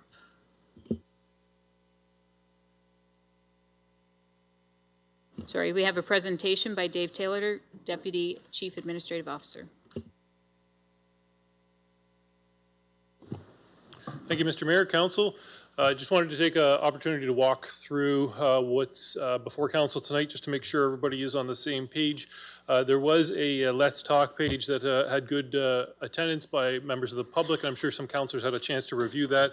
We went through a bit of a longer presentation on that Let's Talk page outlining the bylaw and information for the public.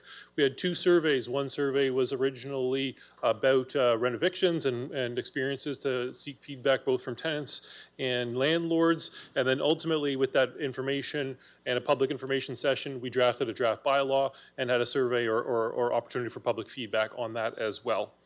We actually had some really good community feedback on this matter, and as reflected in the report, I would say it was a bit of a mix in terms of community views on this. Of course, on the one side, we have tenants, many of them raising concerns both in the feedback online and in our community engagement session, our meeting.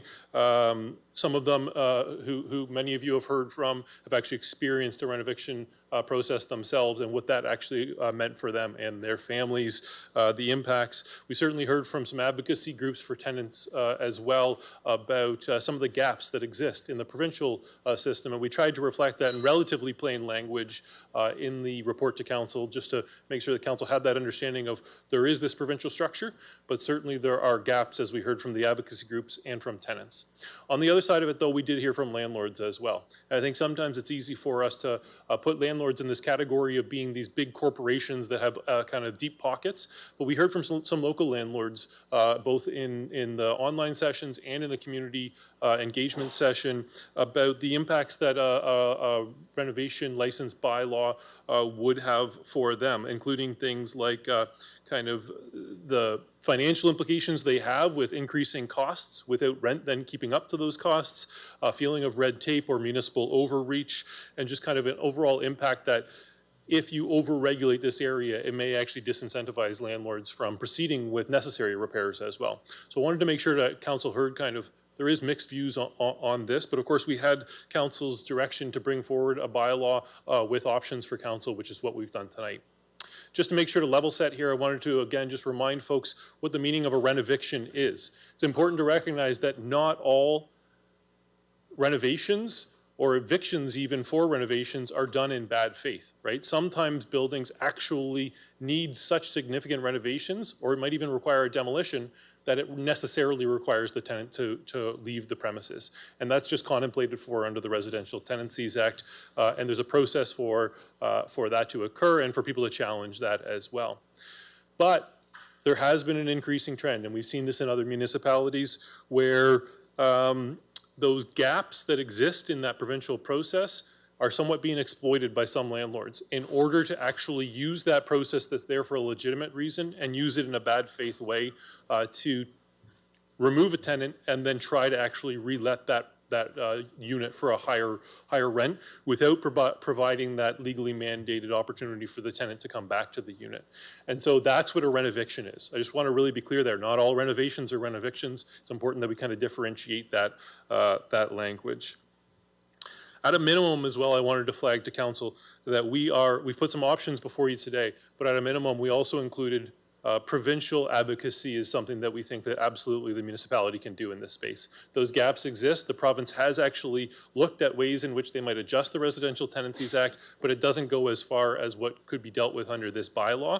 And that advocacy would have a significant impact on, I think, something that you'll probably see from other municipalities as well. The ideal situation would, of course, for this just to be in one comprehensive piece of legislation that's province-wide.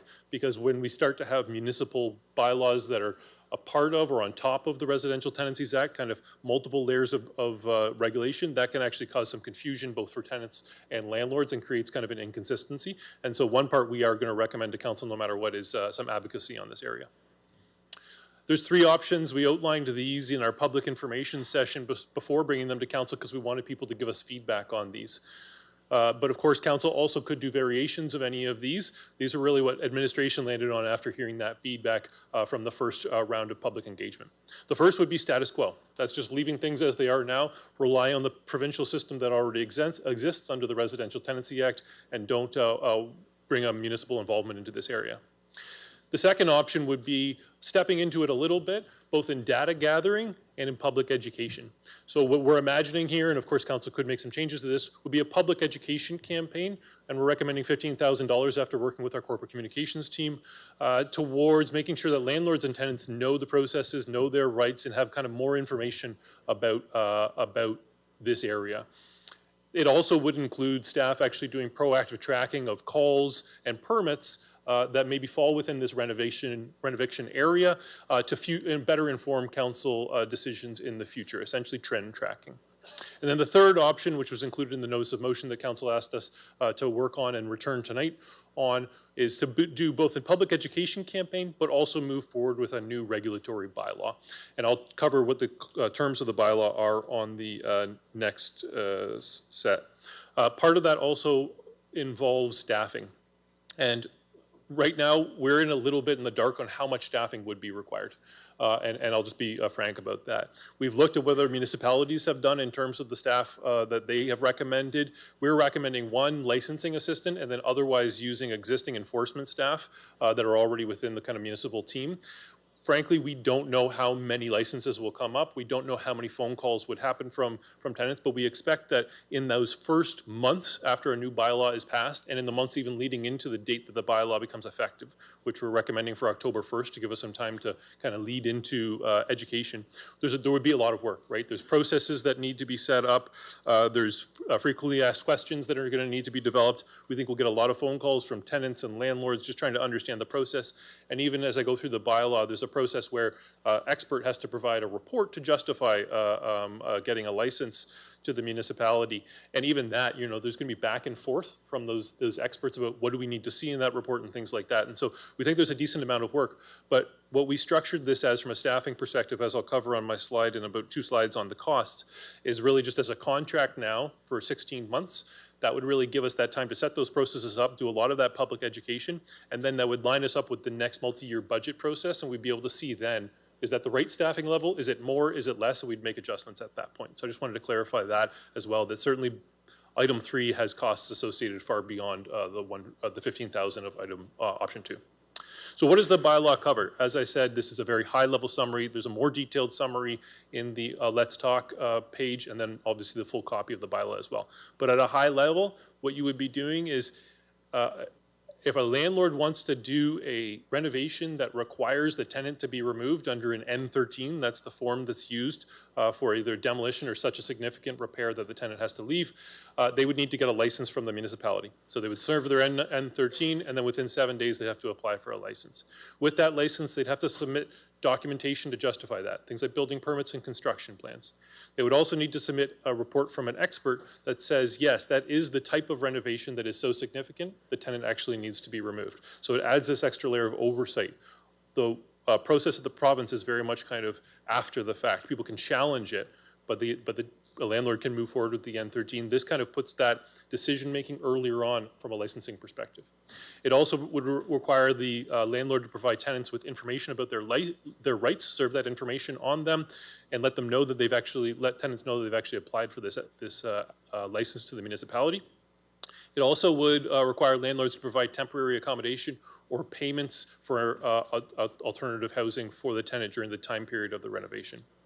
And then, of course, there's all these necessary administrative pieces we need to include in the bylaw. Things like authority for staff to review the applications, consider exemptions in certain spots, be able to perform inspections, and then ultimately lay charges if there's non-compliance. So that would be our building enforcement team, Bruce McAllister in development services, Paul Lucina as our chief building officials. Those teams would be doing this this work. I do want to acknowledge, you know, in order to pull this all together, there was a lot of staff pulled together on this. So I want to acknowledge Nancy Havens in licensing and Bruce and Paul in the building development services area, and then certainly our corporate communications team as well for significant support, along with legal services, Emily Crawford as well. So again, costs, I covered this a little bit already, but under option 1, of course, there would be no costs. That's your status quo, right? So it's just remaining as is. Option 2 has $15,000 for a public education campaign. If we go to option 3, there are significantly more costs. It's 1 staff member of a fixed term contract, and it's 16 months, and so that becomes $152,365. Plus, there would be impacts potentially to COLA increases and labor burden changes over that 16-month. As I said, those are staffing estimates only, and those may be adjusted up or down after the initial contract. And then, of course, we do still have that cost associated with the public education campaign as well. It's also important to recognize, I've already talked about it a little bit, but there would be cost to landlords. Landlords would have to pay a license fee, and we proposed it at $500. You know, most other municipalities are $600, $700. Just looking at a little lower cost here in Chatham-Kent, we're proposing $500. So that is nowhere close to cost recovery. So that's why most of this cost would actually be borne on the general taxpayer. And then, of course, the landlord cost also is of getting this expert report. That's going to cost landlords things, and then they have to provide that rent gap payment as well. So I just want to make sure council is clear. There's cost to the Chatham-Kent for doing this. There's also cost to landlords, and it's that balancing for council about whether or not that addresses the community need that you're seeing as well and justifies moving forward with the bylaw. So again, these are the three options. Again, I've already covered them. I just wanted to put them back up on the screen for council as to kind of which direction you'd like us to go. Certainly staff are available here for questions, but it would be, do we go status quo? Do we just do public education and monitoring? Or do we actually go full bylaw implementation with staffing and a public education component? Thank you, Mr. Mayor. Happy to take any questions. Councillor Crew? Thank you, Dave. I do have one question. What's the balance in the strategic reserves? I think we already committed $1 million earlier. So does Gord, I guess Yeah, I that think would be. Mr. couldn't answer that. Thank you, Mr. Mayor. So after that 1 million's been removed earlier tonight, there's about 900,000 left. Okay, thank you. I want to, can I move this now? Okay, I would like to move recommendation number 1, which is that council direct administration to pursue advocacy efforts with the province, recommending the province-wide approach to reducing renovictions. And in recommendation number 2, I want to move option 3.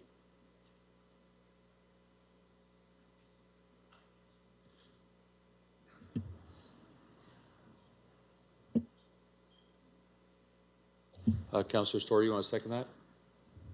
Yes, I would. Thank you, Mr. Chair. Okay. Thank you. I've wrote out my comments because I know 5 minutes goes by quick. First of all, I want to thank the staff and everyone that Dave mentioned for all the hard work in a relatively short amount of time, and I really appreciate that. I also want to thank all the landlords, the landlord associations, the Acorn Group, tenants, citizens who shared their views and participated in this process.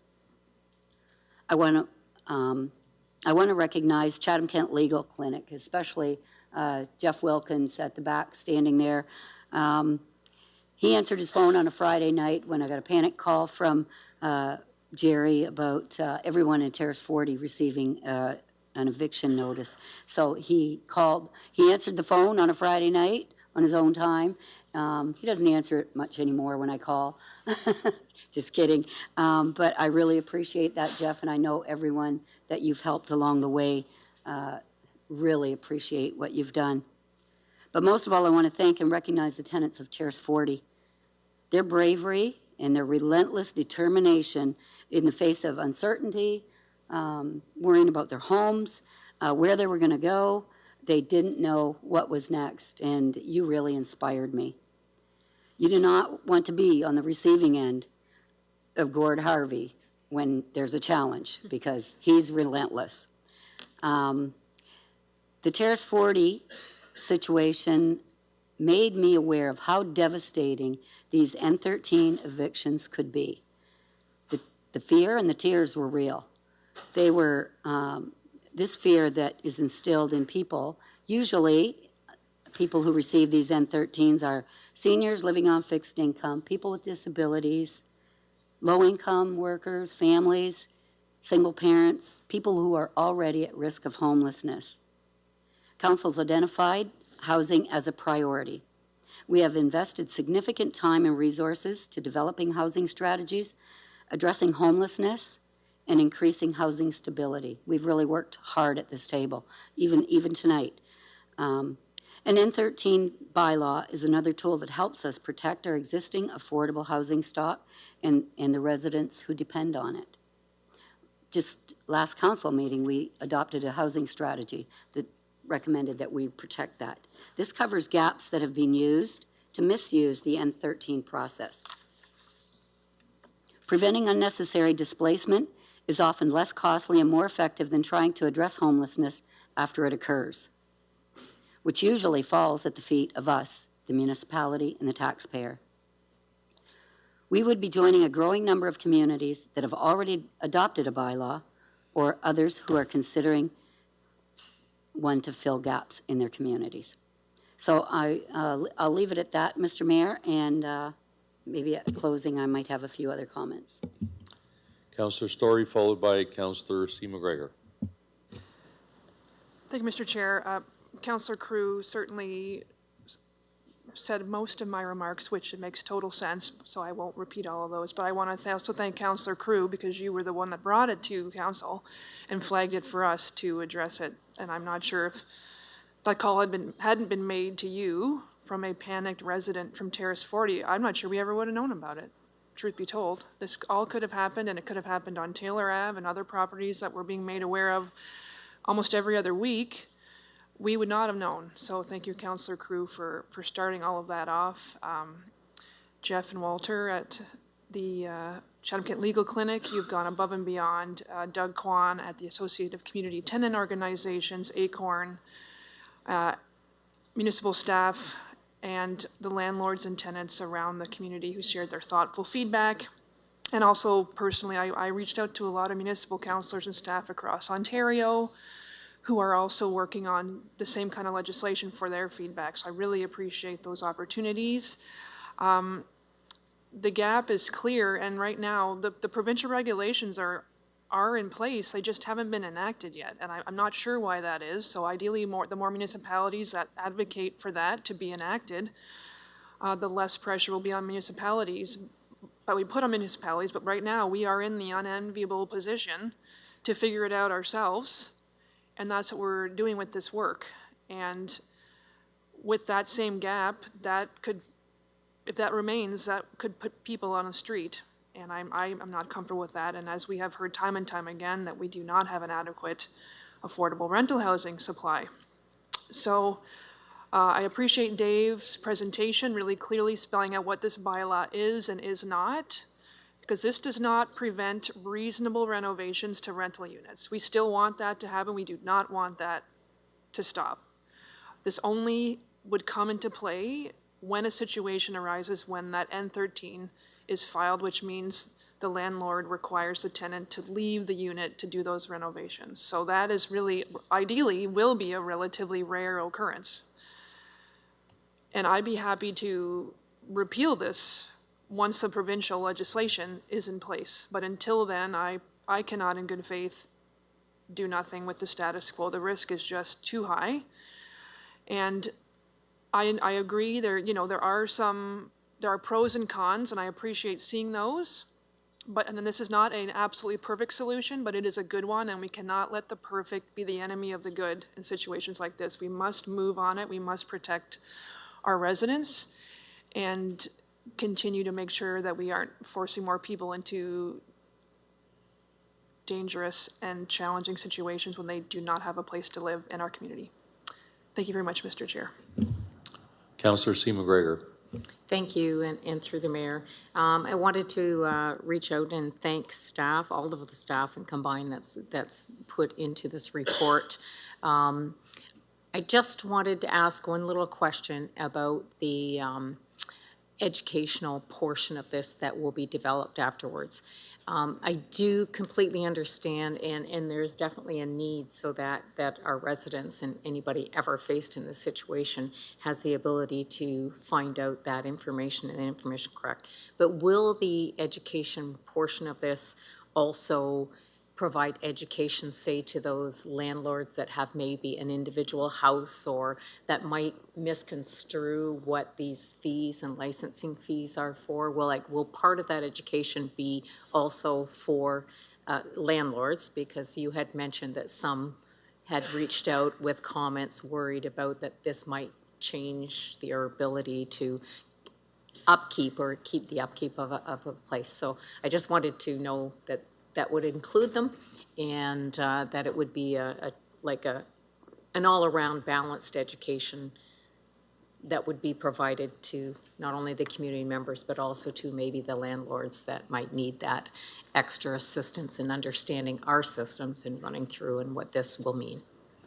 Yes, thank you, Mr. Mayor. That's absolutely the goal, Councillor, would be to try to take what, obviously necessarily bylaws are complicated, they're tough to read, and so trying to get that into plain language, both for landlords and tenants to understand the process, things like process maps that help you understand when it's applied, when it doesn't apply, frequently asked questions, even kind of guidelines for how to fill out the forms and things like that. So we'll do as much as we can.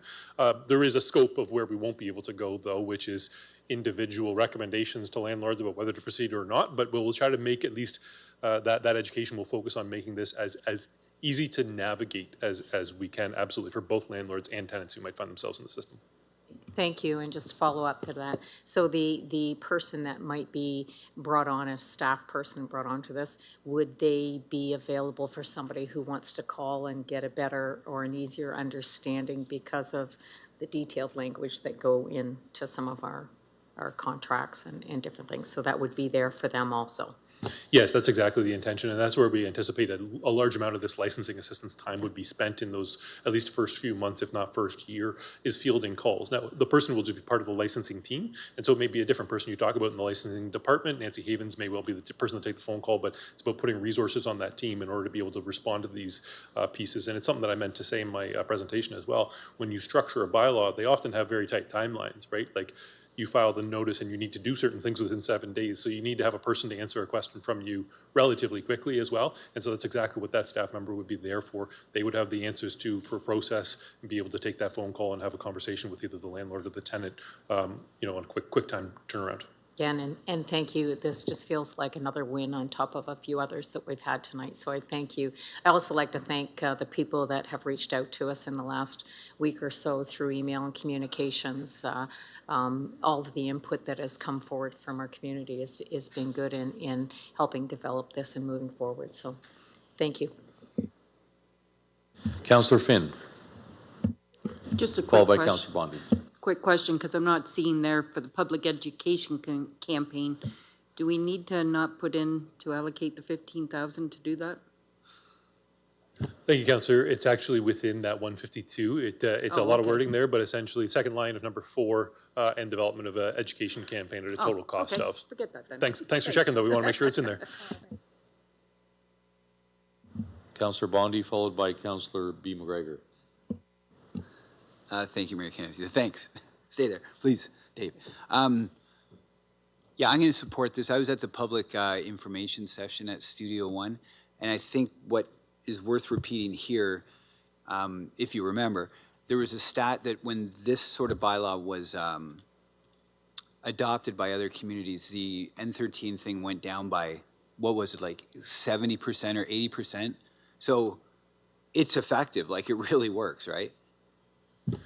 So I don't have that exact stat, but I can tell you anecdotally that's absolutely, we've heard from other municipalities, is that the number of N13s does seem to decrease. Now, I want to add a little bit of commentary to that, though, is that you don't know whether just a different tool is being used. So there's kind of a cash for keys tool that can be used where you never file an N13, you just negotiate with the tenant first off. So we can't necessarily see behind that data as to whether it's actually reducing the number of people having to leave their apartments. But of course, the fact that tenant landlords aren't actually filing those N13s, I think is a good news story. And absolutely, we've heard that from other municipalities, at least anecdotally, that it has dropped significantly. Yeah, I remember the number. It was really high, like they went down significantly. Better memory than I have if I had lost that stat.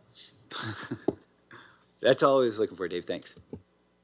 Councillor B. McGregor, followed by Councillor Harrigan. Thank you.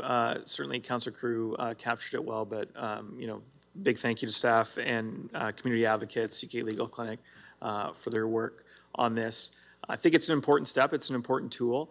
I would say from the advocacy, what we learned is that it's really important to people to be able to access housing affordably. So I think the other lesson is that we can't be part-time housing advocates. So it's not just about a tool like this. When we see other opportunities to develop affordable housing, transitional housing, supportive housing, we need to support those as well. So there's people right now living in housing that's affordable that really need to keep those units. There's people that really need to access units at those type of prices as well, and we need to think about those individuals too. And I think it's important to note that all levels of government bear some accountability for creating the market conditions that make renovations profitable for companies. So if housing supply was increased, if affordability was better, these types of projects wouldn't be profitable for those companies, so they wouldn't do them. So I think when we see these proposals come to us in planning, when we see intensification, densification that leads to affordability, that increases supply, we need to support those initiatives too.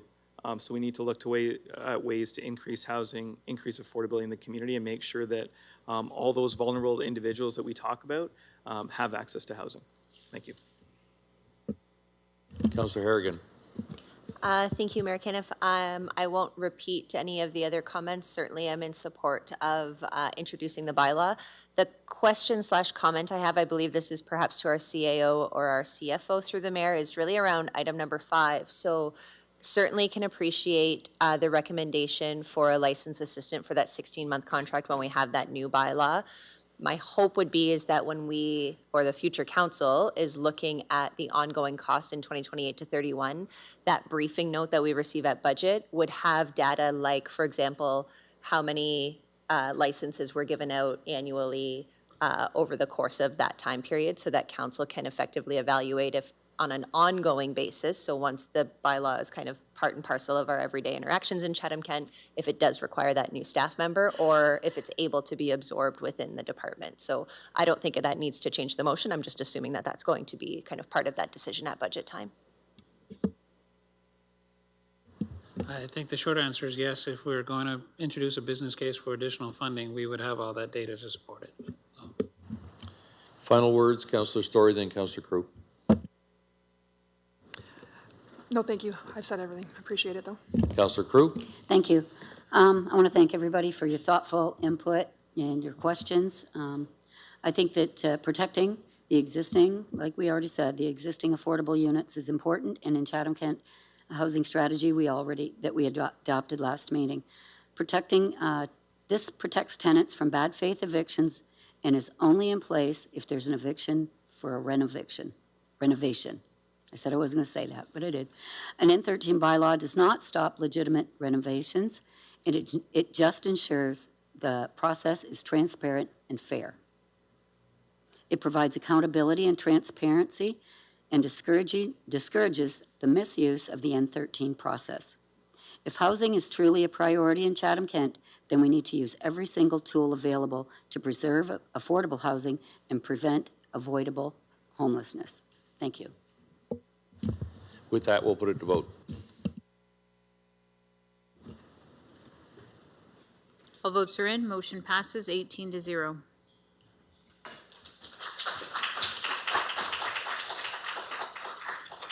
(18B) Business Licensing Bylaw Review. Councillor Jubenville and Councillor Wright, can I get on the floor, please? Yes, I'll put it on the floor. I'll second it. Councillor Jubenville, go ahead. Thanks, Mayor Caniff. I just wanted to touch on the deputation, just maybe ask the questions that he was concerned about so that it could just provide clarity for him. So it looks like his first concern was about the traceable currency. He thought that that would put his business at a disadvantage. So just wondering if you could expand on that. Through you, Mr. Mayor. The amendments to the bylaw were for positive impacts on a community issue. Traceable currency is one of the big main things in the bylaw that's going to help with that. And it's not for all items that are brought into a salvage yard. It's only for items that are restricted scrap metals. And there's like a list of 4 of them, which is like materials containing copper, bronze, metallic wire, metal that bears identifying marks indicating ownership. That's the only time traceable currency would be required. Okay, thank you. And then he was concerned about police checks for employees. Does this include directors of corporations, and who is responsible to pay for the police checks? Okay, so in the current bylaw, it does have optional for business owners to provide a police check at the discretion of the issuer of licenses. Under the new proposed bylaw, it would require that they provide one. Any current operating licensed business would have to provide one, and any new one that was starting up. And when we first went out with the draft, we said every 2 years, but after hearing from them and reviewing their comments, we changed it to just initially, and then only if we require it in the future. And the cost is borne by the owner of the business. Okay, and then his next concern is the prohibited scrap metal list and restricted scrap metal. Most of these items are not identifiable as to whether it's restricted or not. So our photos of every item brought is not a reasonable ask. Okay, there's 3 parts in that one. So the first one is that the lists are pretty clear, and if they have any doubt, they can contact licensing services or police services for further information. Photographs have always been a requirement since 2015. Okay, so it's not new. And I'm not quite sure what he means, various items in Schedule P for salvage yards. So I don't really understand what he's asking, but maybe you know what he's asking. Okay, so he talks about item 3, and that's the holding period clause, and it right now in the current bylaw says 3 days. We recommend changing it to 5 business days. After hearing them, hearing their feedback and consulting with police services, we went back to 3 days, but it's been changed to 3 business days. Okay, thank you. So basically, all of your responses are based on all of the feedback that you received. Correct, yeah. So, makes sense. Okay, thank you for your answers. Thank you. Councillor Harrigan. Thank you, Mayor Caniff. I just thought it would be valuable to share a note from a constituent that I received actually back in February when I believe Windsor had passed some similar amendments to their bylaws around copper.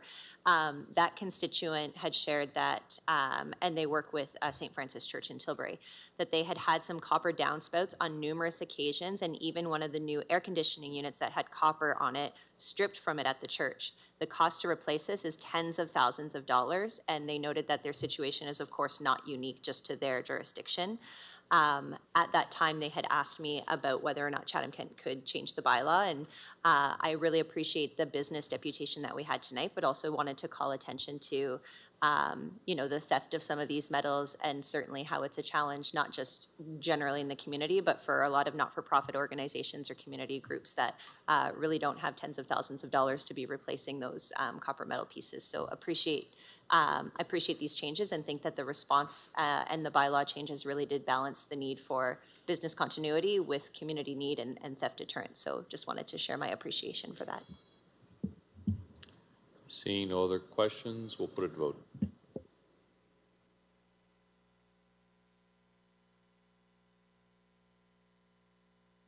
All votes are in. Motion passes 15-0.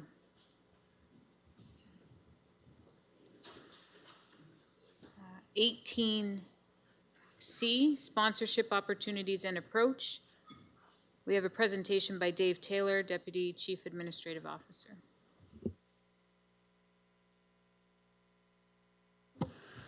Thank you, Mr. Mayor. I promise this is my last presentation for the night. You won't have to listen to me anymore after this one unless you ask me any questions. I do want to take an opportunity, though, just before I start here. This is talking about the opportunity for businesses to provide sponsorships to components of the Chatham-Kent Community Hub. But I want to also just acknowledge a number of staff members and volunteers who have worked with us on this before we kick off the presentation here. Audrey Ansel, our Director of Community Culture and Connections, Heidi Wyma, our CEO of the library, Paul Bordeaux, who is the Chair of the Museum Advisory Committee, Claire Latimer, and Tori Gamble, who are past and current chair of the library board, and our corporate communications team, particularly Wendy, for their support on this work. So as I said, we've talked about this before in council, normally from questions from councillors, but I wanted to do a little bit of a more formal presentation on the last slides, or last 2 slides, just talk about what we've done in terms of a public communications that have just actually been released today, some of the work in order to provide more information to businesses in the public that might be interested in sponsorship opportunities. So you've all seen renderings of the Chatham-Kent Community Hub in the past. Fortunately, my slide deck isn't working. Meredith, do you mind moving to the next slide? This is the frontage along along 5th Street. This will be the brand new library. It'll be bright. It will be state of the art. And this exterior is a good example of a location in which we can provide a sponsorship for the Chatham-Kent Public Library, and also at the same time get some exposure for a sponsor. Next slide, Meredith. The library's internal spaces, of course, are going to be accessible. They're going to be bright. They're going to provide this great new opportunity for our citizens to connect, to learn, and to gather in this fantastic new location. Next slide. these types of opportunities, these are just general renderings of what we might see. This definitely doesn't reflect exactly what it will look like, but from a concept perspective, we've got meeting rooms and quiet pods in the top left, a makerspace, and that's going to include an opportunity for things like laser printers or 3D printers for laser cutting equipment. We've got the potential for a recording studio and digital creator space, visions for a teen zone in which there might be gaming opportunities or other things that will attract teens to the library. And then, of course, some of our most popular areas in the library now already is the children's area, and we're going to be making that even better than the library is today. So again, these fantastic opportunities for our citizens, but also locations in which we think that local businesses, folks who want to contribute to this great project and contribute to their community, will have opportunities to provide sponsorships. Next slide. Chatham-Kent Museum is also going to be located, of course, as you know, in the Chatham-Kent Community Hub, and there's great opportunities there as well, both from being the prime sponsor of the museum, but also components of the museum. Next slide. There will be opportunities for sponsoring the main exhibit hall and components of the exhibits, places that really tell Chatham-Kent's story. And by being a part of that, we think that there's also this great opportunity for businesses who have been a part of that story to be a component of telling that story into the future and supporting this fantastic location. Next slide. So why would it be that businesses would pursue naming rights and sponsorships? Well, there's a bunch of reasons that are make a lot of sense for the municipality and for the library board and for the museum to consider. These sections here all actually come from existing policies in the CKPL policy, which is passed and which we're asking for council to endorse tonight, and also from existing Chatham-Kent corporate policy. And so the goal is to enhance the services, not to replace any of the existing federal funding or provincial funding or municipal funding, is to assist with the provision of programmings and ultimately to advance the mission of these organizations. We also, as staff, are challenged to be innovative, right? We know that there is only so many dollars to go around to many, many community needs, and you supported many of those community needs tonight in different veins. And so looking to sponsorships and naming right opportunities as the opportunity to actually find funding sources that aren't just tax-based funding sources, because we know that there's only limited tax dollars available. Next slide. What is it that companies may be interested?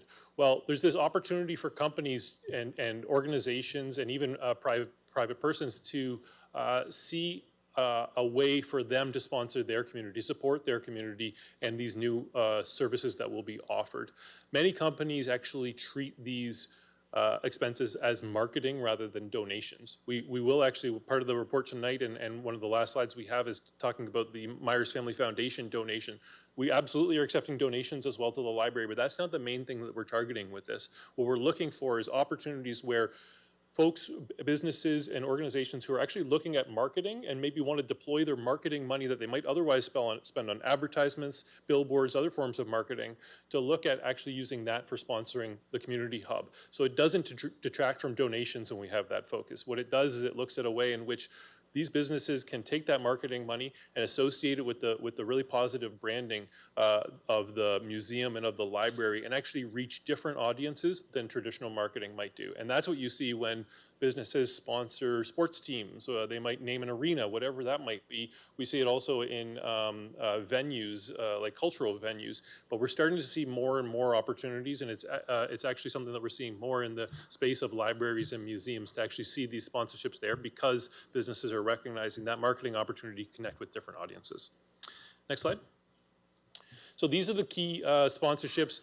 On the next slide, I will actually tell you about our webpage that is now up, and people can take a look at this as well. But on the museum side of things, there's the opportunity to be the prime sponsor of the museum, the premier sponsor, but also the exhibit hall, the lobby, and the Children's Imagination Station are some of the great opportunities that we have there. On the library side of things, of course, there's the opportunity to actually sponsor the branch and be the premier sponsor there, but also the children's area. And I talked about already the recording studio, makerspace, and all the STEM equipment that's in there, and the teen zones, and also the opportunities to really sponsor other portions of our library service, right? We have 11 branches, but it is one library service, and there's a lot of connectivity between all those branches, and we think that it's a great opportunity for folks to sponsor those as well. Next slide. Wanted to make sure, though, that it was clear to council that this isn't like an unrestricted sponsorship. This isn't an unrestricted naming rights. There are a number of restrictions. I didn't recreate all of them, but in both the library policy and the municipal corporate policy, there's a series of restrictions because we want to make sure that the fit of the company or the organization and the municipality and the library work. And so things like the sponsorship can't compromise services. It can't compromise intellectual freedom or confidentiality or suggest some sort of preference or influence. Also can't be with companies that have legal proceedings with us or can't sell their products to children. It has to be inconsistent with the values of the library or museum or would have a negative impact on the reputation of the municipality. And then certainly when we actually get to the point of talking about signage, there won't be any sort of situation in which that signage is prominent. In fact, it will be very much subservient to the main signage, but it will be connected with those opportunities to kind of have that visibility to folks going to the library, museum, or outside. But it won't detract from kind of the character, the aesthetic, or the integrity, and that's reflected in those policies. So I wanted council and the public to hear that and understand that this isn't just carte blanche, any sponsor will do. It's about finding that right fit and the way in which we actually design that fit in a way that supports that brand and that marketing goal, while at the same time also preserving these important institutions. Next slide. And so how does this all work? There's a process now for interested and supported sponsors. We have a website. It went live today with some updates. There was already an existing sponsorship website for other sponsorship opportunities in the municipality, but we've now updated that. There's a sponsorship guide that focuses on the community hub and gives information to folks that might be interested there. We also can have, we now have a dedicated email address as well, so anybody who wants to reach out who might have an interest there can connect with that email address, and it's monitored by a number of staff. And then we will be doing some proactive reach outs to businesses that we think might be interested, those who have kind of had longer term connections in our community, those who have had kind of previous reach outs or interest in doing sponsorships. And then ultimately, one of the components that's in the report tonight I wanted to draw to council's attention is that we're asking for council's endorsement of the library board policy on sponsorship approval. And one of the components there that we need council's approval on is who makes the final decision for which kinds of sponsorships. We have talked with the library board about this, but essentially the library board policy distinguishes between interior and exterior assets. So the municipal council would make a decision about the exterior assets, the buildings, or any other major exterior assets, while the interior spaces, the final decisions about approving a sponsorship or a naming right would be reserved to the library. And that's to maintain that kind of overall control that the library board needs to have about operations of the library. And so we're asking for council's approval for that tonight, but you would then, for any of those major exterior buildings, you would see us coming back to council, whether it's while we're negotiating the terms of the sponsorship or naming rights, or ultimately for final approval, we'd be coming back to you and giving you a rundown on what we've been able to land. Hopefully we're able to land some good ones. And then the final slide I wanted to speak to is a big thanks, as I mentioned already, the Myers Family Foundation. That there was on this council floor discussion about this donation in the past, and it's now, we have signed documentation. There was some work to just get the foundation all set up. And so looking for council's endorsement to sign that agreement, give authorization to staff to do so. It essentially is just a donation though. I've been talking about sponsorships and naming rights. That's not what this is. This is just a straight donation to the library and museum without any sort of naming rights or sponsorship associated with it. It's a guaranteed minimum of $250,000 for a minimum of 5 years, and it could actually be higher than that based on returns. And it's being used, the wording is to enhance the library and museum. So, huge thanks to the Myers family for that donation. A great start to some of that extra funding that we can have to really make these facilities even better. Thank you, Mr. Mayor. Happy to take any questions. Councillor B. McGregor and Councillor Juvenville, can I get you put on the floor, please? I'll move the recommendations. And I'll second it.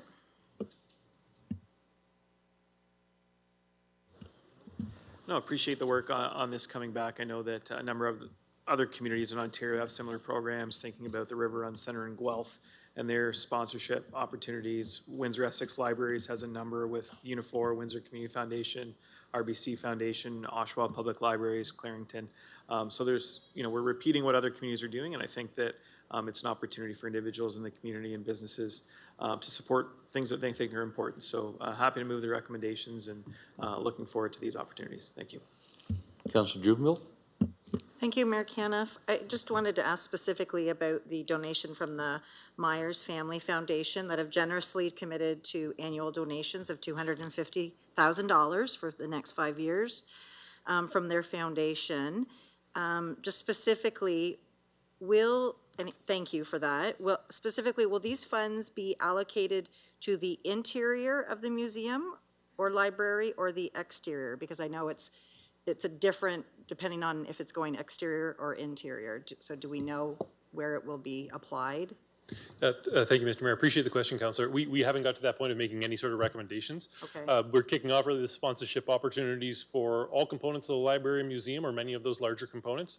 And kind of our goal was to, let's see what we can get in terms of some sponsorships and naming rights for different facilities. We wouldn't want to apply this, say, to the children's room if that meets really well with a marketing opportunity for somebody who's maybe interested in doing a sponsorship. So those decisions, I think, will be made later. They really haven't provided any sort of direction to us from that. Really, the Myers family is just looking to do support of this. And so I think we'll look at where's the best place to use that money, to leverage that money later on in the process. Okay.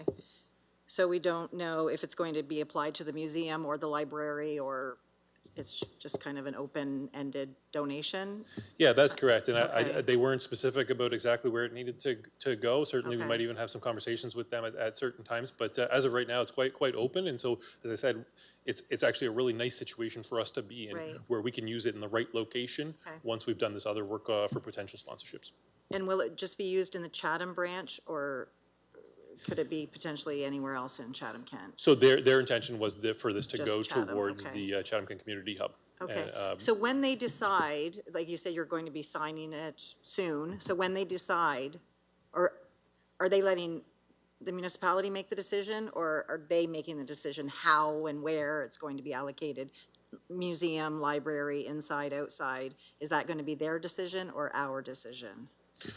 Thank you, Mr. Mayor. So they're just talking about just doing the donation to us. There was Okay. no criteria about Okay. any sort of decision-making for the Myers family. Okay. So I think it would come to staff and ultimately to, with recommendations to council about Okay. where maybe we would apportion that. Okay, all right, thank you for the answers. Councillor Finn, followed by Councillor Anderson. Thank you. Through you, I'm just going to read my whole thing in one because I'll get distracted otherwise. During the whole process and the many conversations we've had, I may be wrong, but I recall there was a reference at one point to a fundraising consultant that was hired. If in fact there was, can we know who it was, and are they still working for us? Because I would think it would also apply as work for the sponsorship. If they are working and they were hired, what did it cost, and where did the money come from? A common arrangement, I've learned because I have been looking into it, is that they are paid or they receive a percentage of the fundraising dollars that are received. And do we have a consultant that was hired? I guess because then I can answer the other questions. For sure. Thank you, Mr. Mayor. So we use somebody to do some basic valuation services for us. What you might be thinking about, it depends on when you're thinking about the information. Previously, a number of years ago, council had actually endorsed going with a company that was going to do kind of proactive selling of other assets and trying to get sponsorships on other assets. And that actually structure, I think, did include some component of kind of a percentage. That's not what we have here. We went and actually did retain for a lower dollar value, it was about $20,000, but we got them to do a valuation based on other sponsorships elsewhere on what would be the estimated cost that we could get for sponsorship opportunities, so that we had some kind of orientation around that. But it was a one-time payment. There's no ongoing commission made. We didn't want that structure. We wanted to be clear that it was going to be staff run with internal resources on any of the kind of outreach opportunities, because we think that we can do a good connection with existing businesses or existing organizations, and that we didn't also want to give up that potential percentage commission there. So it was just a single valuation services to produce a report for us on what we might expect to receive.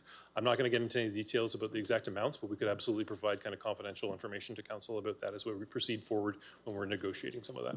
Okay, thank you. If we could get that info. Thanks. Councillor Anderson? Thank you, Mr. Mayor, and through you. Thank you very much for bringing this forward. I know that we've talked about sponsorship opportunities many times in the past, but I think that there's something really amazing that happens when we extend these opportunities to our local libraries and our museums. And just a few key things that this is going to provide is it gives very specific exposure to career opportunities for our youth, for them to go and utilize some of these things that are donated for those specific rooms that you were talking about. It also helps them to develop their skills while they are in the library, which is a free service. It provides them with some work-based learning experiences. It's great for professional networking, meeting with other, youth that are potentially doing the same thing. Maybe they're making a t-shirt out of the cricket that's in there that's been donated from a local company, and now they're working together to do something. Like, it just provides endless opportunities. It gives them increased confidence and career readiness. It improves access and equity for everyone because it is a free service. So if there is children that don't have access, their parents maybe can't get them into certain niche things to further their education, this provides the opportunity for them to be at that same level. And ultimately, it provides a stronger workforce for our future. So I'm really, really happy to see this come forward. A big thank you to the Myers family that's already come forward, and I certainly think that there will be a major uptake in other businesses wanting to also invest in this. So thank you for bringing this forward in this opportunity. Councillor Story? Thank you, Mr. Chair. Thank you, Dave, for the report. I know you and your team have invested a lot of time into this, and I appreciate that. And I know I've shared my concerns about this with you before, and my concerns remain, but it's not about the report from staff, it's just about the overall concept. I will say that I am still deeply uncomfortable with the optics of taxpayer-funded staff going back to the taxpayers asking for more money for a project that literally thousands of taxpayers do not want and continue to voice their concerns about. And that being said, if businesses or individuals are proactively interested in providing more funding to this proposals, absolutely go for it. Within reason, I don't see why we would turn that down for all the items that Councillor Anderson just mentioned, for example. And as a library board member, I'm certainly, there's been a lot of vigorous discussion at that table about how this would look. But my main concern with all of this is that we are now going to be competing with other nonprofit organizations in the charitable sector that do not have the same kind of resources that we do. And once we start actively going out into the community with taxpayer-funded staff, we make a limited pool of sponsorship dollars in our community even smaller. And we start competing for those dollars with, the Lions, La Sertoma, Kinsmen, food pantries, Legions, youth sports organizations and others, often which are volunteers. Or, the organizations that came tonight that have paid staff, but their sole mission is to raise funds for very worthy organizations. And now we're going to go into that limited pool and take more money out of that. And I do feel that a lot of those organizations are facing, we're in a challenging economy. And I really do genuinely worry about the optics here and the impacts of local charities on us going into that market. We are in a serious affordability crisis right now, facing many families, and many local businesses are tightening their belts. The fundraising pool in Chatham-Kent is not getting larger, it's getting smaller. And now we're coming into it asking for more taxpayer dollars. And again, if people are happy to do that, completely support that. But I really do worry that we could be negatively impacting a lot of other charities in our community that need that money, and those are limited dollars. So have you thought about that impact, Dave? Thank you, Mr. Mayor. Yeah, I tried to cover it in the presentation, but cover it again now, Councillor. So it's really important to distinguish between, like, when you're talking about charities and fundraising dollars there, those are donations generally, right? Like, what we're talking about is looking for marketing opportunities, and that's a different pot of money. It used to actually be that you would tend to see when folks would get a recognition on a library or something like that, it was coming from a donation. And so absolutely that would be, I think, along your lines, council would have to make a decision about, are we comfortable with that or do we want to leave that space? But this is a different kind of space, right? What we're talking about here is it's actually not treated as donations. They treat them as marketing expenses on the business, and it actually works out very well from a business. Essentially it's a cost of doing business that year rather than a donation, which they can get a receipt for. But the cost of doing business is something you can write off as well. And so when it's treated as marketing, I don't think it's the same situation as you're describing, to where it's this limited pool of essentially donor type money. You have to decide where's that limited pool go to. This is money that would otherwise, as I said, be spent on TV advertisements on Rogers or billboards along the 401 or whatever it might be. And this is a different pot of money, I think, than what you're talking about when we're looking at folks as it's more of a sponsorship and naming rights situation than going out for donors. Okay, I appreciate that answer. I think I still see it a little bit differently, but I appreciate that's the approach that we're taking. I think with some businesses, their bottom line is their bottom line, and where that money is going to come from still could impact other community organizations, but I appreciate that perspective. My last question is, the current library, not sure if everyone knows the history of it, but that was a gift to the community that the community asked for, and it was built almost entirely by the Rotary Club of Chatham. As a centennial project, and it was not staff driven, it was community driven from day one, and that library is a beloved spot for many people and has been for many years, and not once has that club been consulted or acknowledged at any point of this process. And so I do worry, we have community organizations that have provided a huge amount of support, and financially and otherwise, for our current municipal assets, and I'm hoping at some point we can recognize the foundation that we're building on for the other community organizations that brought us to this point. I would flag Rotary as part of that, because that library wouldn't exist at all without our service clubs. So I'm hoping maybe you could flag at some point in the future, we could think about a way to honor who got us this far. Thank you. Yeah, I appreciate that suggestion, Councillor. Certainly speak to Chief Librarian Heidi Wyma about that. There's certainly other things as well where folks have maybe donated things to the library over the years, and we don't want that to be lost as well. So certainly something that's on our radar, and we'll make sure that look back at that as well. Thank you. Thank you, Mr. Chair. Councillor Bondi? Thank you, Mayor Caniff. Just quickly, I'm glad the new Civic Center City Hall is not on the block for sponsorship. Good move, probably. I'm going to support this. I think it's a little cringy personally, but I think any burden that it takes off the taxpayer is a good thing, right? Because I don't know that, well, maybe you can end, this is more of a question. If you get sponsorships, will programs or, I don't know, hardware, will we see it? Like, in other words, what I'm saying is, if we don't get sponsorships, will there be less services? Or is this just going to take some of the pain of the costs away? Really what we're imagining it, and what most of the policies reflect, is an enhancement of services, right? It's being able to do even more, but while recognizing that we would love to do more in many of these areas. We could absolutely have more librarians and cooler equipment in all of these in all of these rooms. And so it's really, the overall intention is more of an enhancement of these services, particularly for things like that makerspace and recording studio. Like those can be some expensive items, but they're also really cool items for sponsors to be able to sponsor. So the overall goal is really enhancement of what we'd see, and absolutely something that councillors and the community would see in the spaces. Great, so there'd be add-ons because of the sponsorship. That's the answer. Thanks, Dave. Councillor Juneville, Councillor Beamer, and Councillor Beamer, any final comments? No, I have nothing. Thank you. I'm good. Okay, with that, we'll put it to vote.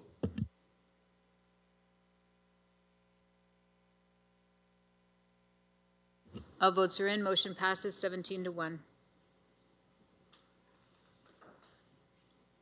Next item is 18E.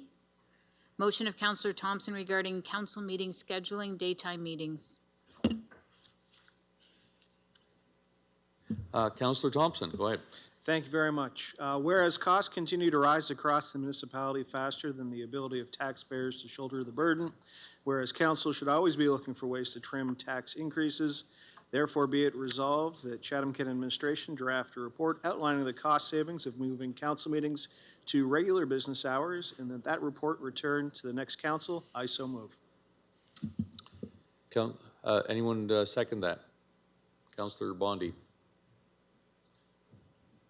Go ahead, Councillor Thompson. All right, it's a pretty small ask. I'm not asking us to make any decisions tonight or even this council term. I'm asking that a simple report be drafted and presented to the next council so that they could decide whether they wanted to move council meetings to regular business hours or not. We've made a lot of investments into the community tonight, and I've supported them all because I think they're good things to do. And there is some cost savings to be had by moving meetings to weekdays. You'd save on meals, you'd save on staff time. And there are some other communities that do it. It's not incredibly common, but Windsor does it. Grey Highlands, Grand Valley, and a few others do it as well. There's a trade-off, obviously, but it's, again, a small ask. I'm just asking a report to be drafted and presented to the next council so they could make that decision.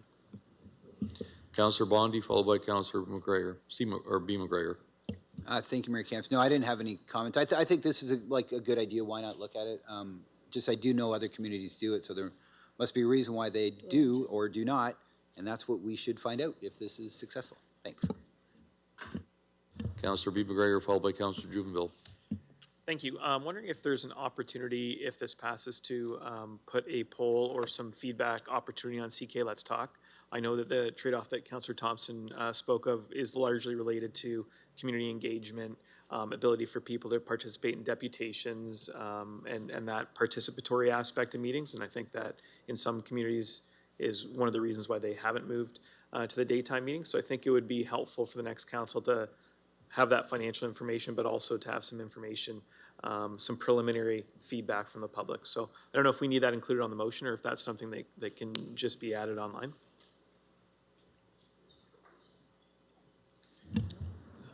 Is that, would you add that as a friendly amendment? Happy to.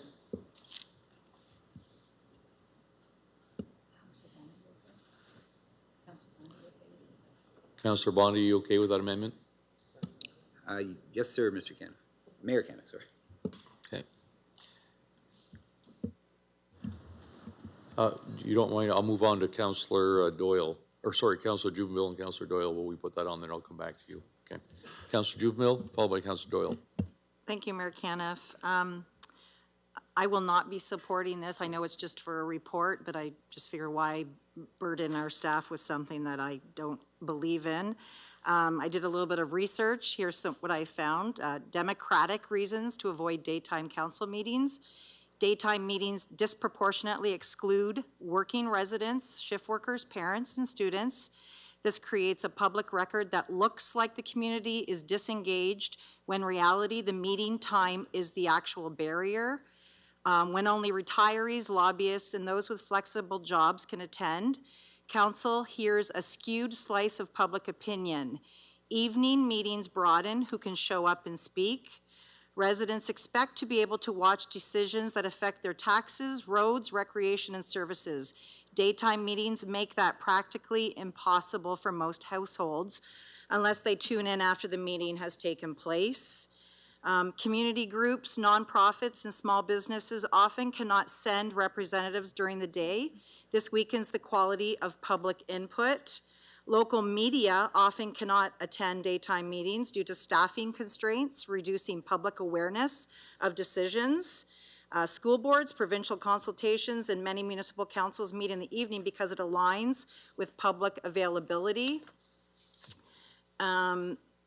Reasons that evening meetings are more effective. The councillors with full-time jobs or caregiving responsibilities are more consistently available in the evening.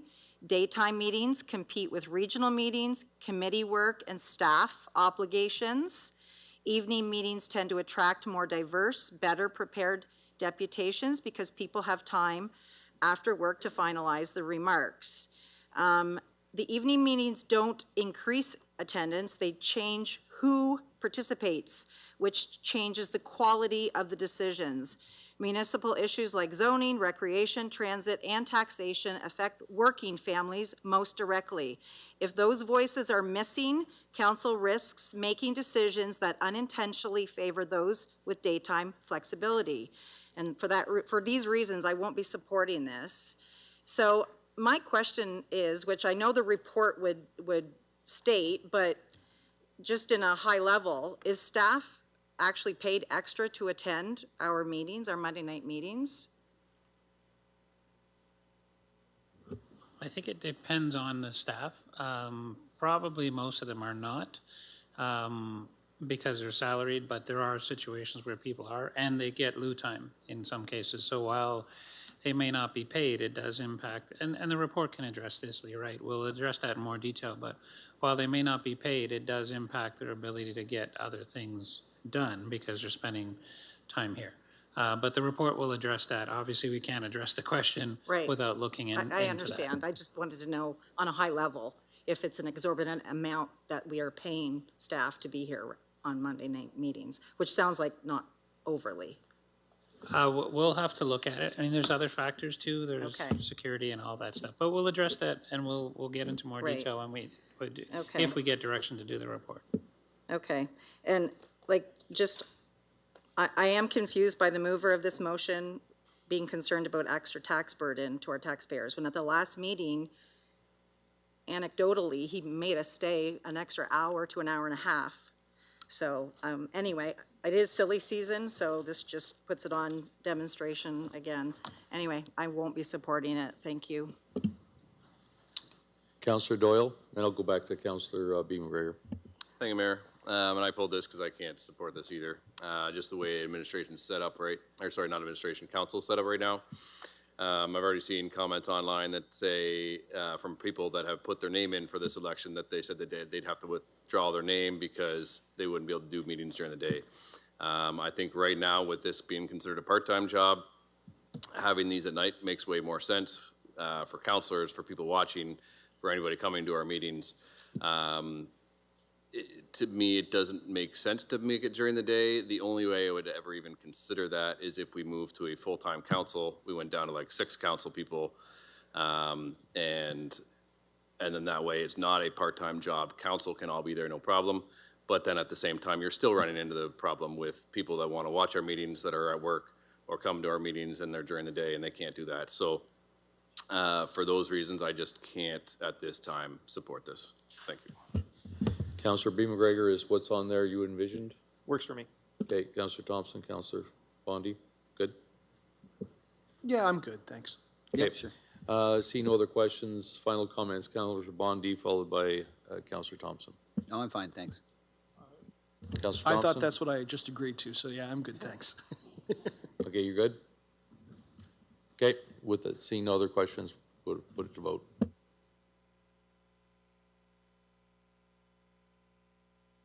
All votes are in. Motion passes 10-7.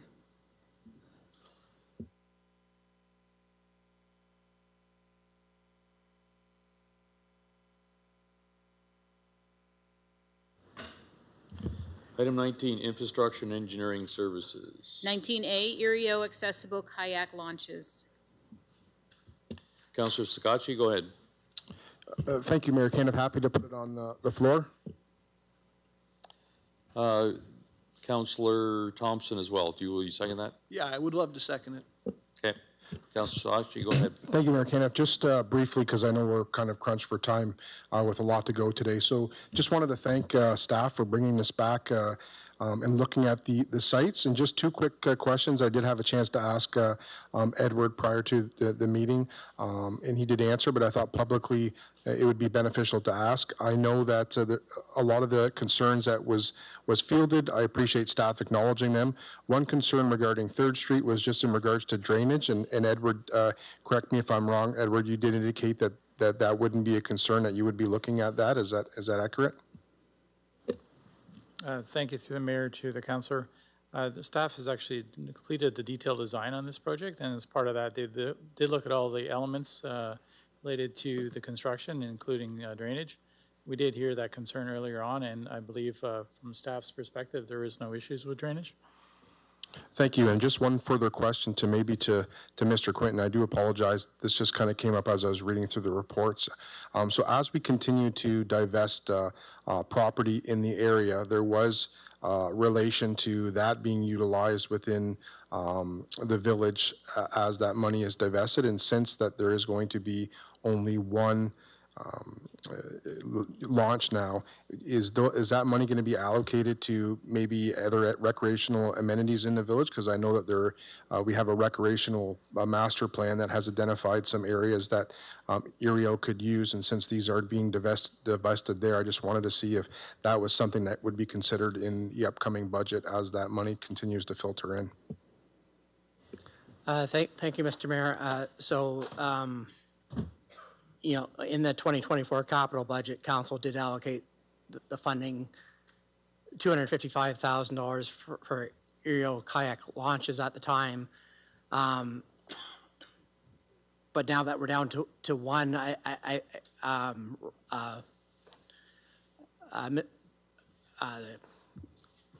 Pollock could probably talk about what the costs are, but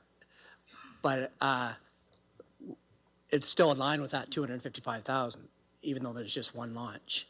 And so now, as far as any excess over what council's already allocated to launches, the sales of any of our properties, council's policy is to allocate 25% of that to the new affordable housing build reserves, and the rest goes into property disposition reserve, where we have tapped into it for various purposes over the years. Mr. Mayor, if I just interject, I will remind council that when we came to council last time related to this, I believe it was in 2023, that at that time there was also a recommendation that a review of the fire services fleet at Erio be undertaken to identify any changes to meet the demands there, again, since we were actually taking away some fire lanes. So there's the money that's being spent on the kayak launches. We have to keep in mind there may need to be some fleet changes that we'll be making for the fire services there as well, and we will need some funding for that. So at this time, we're just working through that. Thank you, Mayor Cam. Just quickly to Mr. Quinton's comment. So I thought that the money was to be, this was kind of a new endeavor at this time, that it was to be specifically utilized in the village towards the kayak launches as well as the pumper truck, and the remainder money would be utilized in Erio, but maybe that I did understand that incorrectly, but happy to have that conversation with you at a future time.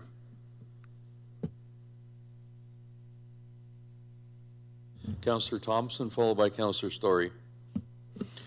Oh, no, nothing really to add, given the time of the evening. Just really looking forward to being able to launch our kayaks somewhere in Erio. It's been a long time coming. I'm glad to see this coming to fruition.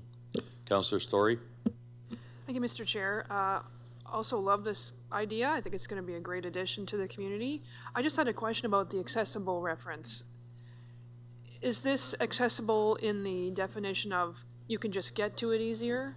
Or is this accessible in the context of this will be easier for people with mobility issues, wheelchair users, et cetera, to use the launch? Thank you. Thank you, Mr. Mayor. Rob Pollock, Director for Parks, Recreation, and Facilities. So this system is designed to improve barrier-free access to the water and provide a safer, more inclusive experience for all individuals of different ages and abilities. So there'll be an accessible parking spot, accessible pathway, and it's more accessible kayak launch than some of our other ones that we might have in Walsburg and other areas. You'll have access to go down, and then there'll be railings and other things and different steps there. A person of different abilities can actually go down gradually and then get onto their launch with rails on both sides. That sounds great. Thank you for sharing that. And not at any point to delay the process, but maybe you could send a note to the Accessibility Advisory Committee, just letting them know that exists. And so, because we often will be able to share that through our network, so we can provide our feedback as well. That's possible. Yes, we can do that. We can share that with the committee as well. Thank you. Seeing no other questions, we'll put it to vote.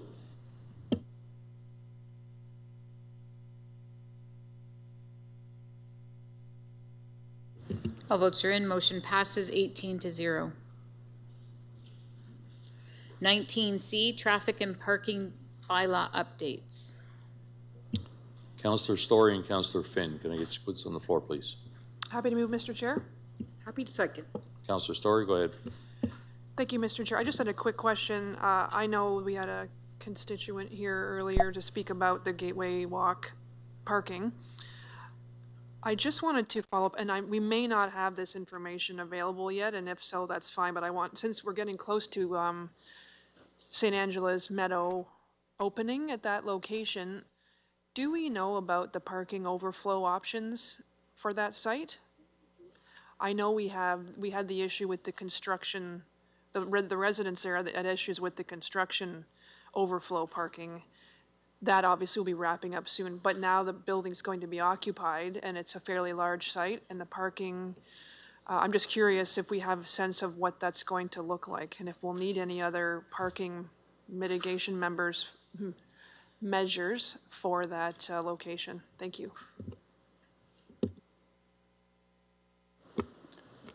Thank you, Your Worship. Excuse me, Bruce McAllister, General Manager of Development Services. I guess my only comment to that right now, so the new Meadow Park Nursing Home went through site plan review and approval, and the parking requirements all meet our zoning bylaw. So the short answer is there should be ample parking to meet the demand of both employees and visitors on site once completed. Yeah. Mm-hmm.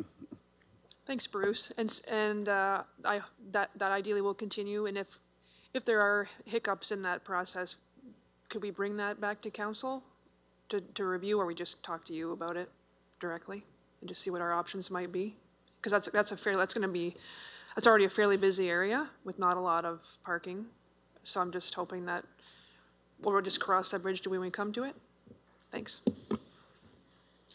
Yeah, thank you, Your Worship. I think it's one of those things, once it gets open and operational, I think, I don't speak for our traffic department, but it's something we would continue to monitor and see if there's any, other impact that needs to be addressed in the future. But, Thank you. Seeing no other questions, we'll put it to vote.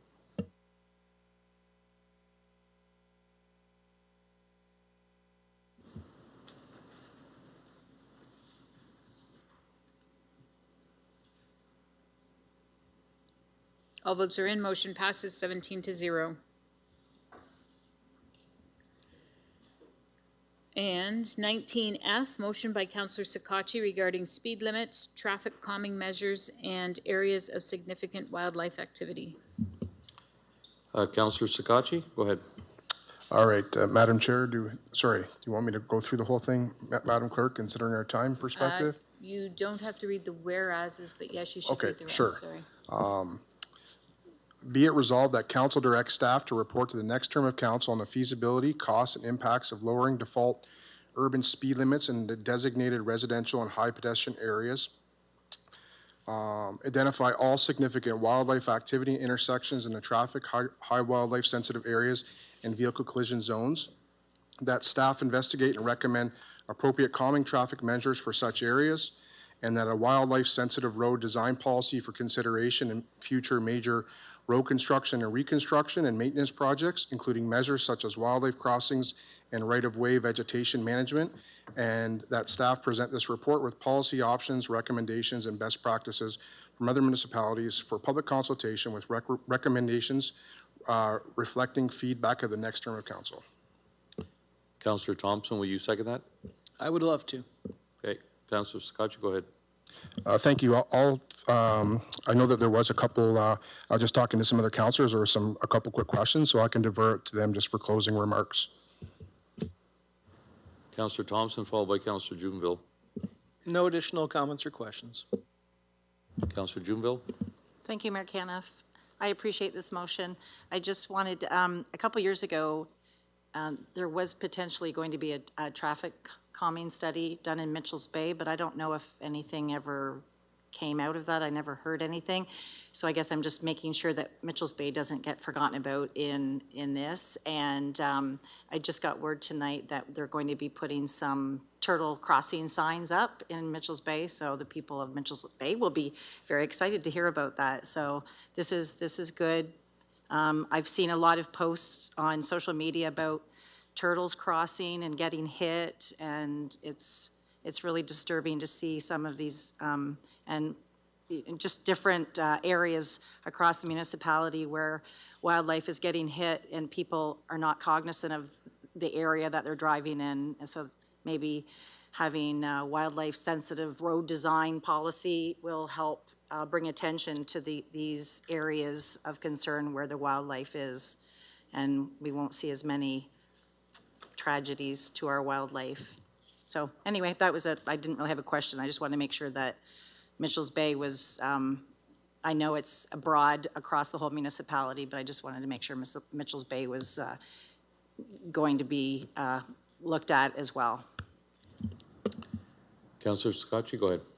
Yeah, I guess just from like a counselor perspective, I'm probably speaking for a lot of my co-counselors when it comes to the fact that, at least for myself, and I know Ward 2, that speeding is something that we hear a lot of.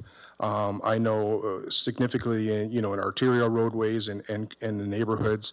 Just this week alone, after this motion, I've probably heard from about 6 different community groups. We all know that enforcement is, a police-related matter, but we did pass some things in regards to traffic calming, as well as, our mobility master plan, in different things we've been working on, but there hasn't really been significant implementation.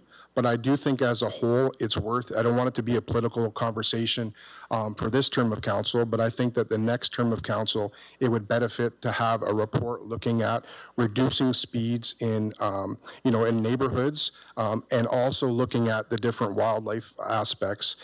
Councillor Jubenville actually summarized my secondary component of this as well. I was just going to look into, looking at reducing speed, in our neighborhoods, in our subdivisions, but the last several months, looking at the disaster that's happened in our roadways as it comes to species at risk.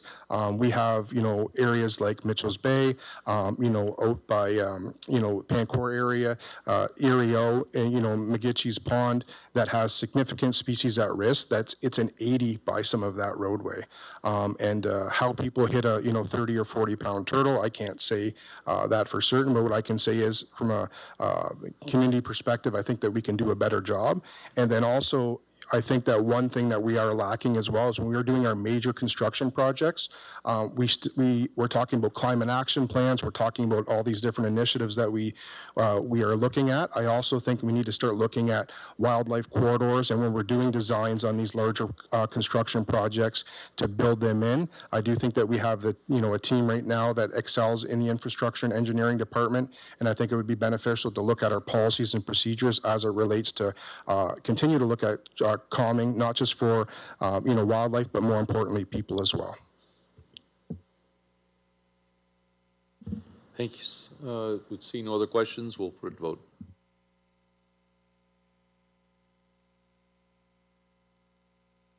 All votes are in. Motion passes 18-0. Edward, I was calling on you. Yes, thank you. I was going to respond to Councillor Scotchy, but Council has voted. This is something that we'll be looking at through our Complete Streets guidelines and our mobility master plan. I also want to point out to Council, I believe this is the last item on our Council agenda tonight, that our current Director of Engineering is going to be dealing with. And I wanted to take the opportunity to just thank our Director of Engineering, Marissa Mascaro. As you know, she'll be leaving on July the 3rd, and it's really through her leadership in many aspects in the engineering department that we've been able to advance the municipality over the course of the last 3 years. So I want to just take the opportunity to thank her prior to her departure.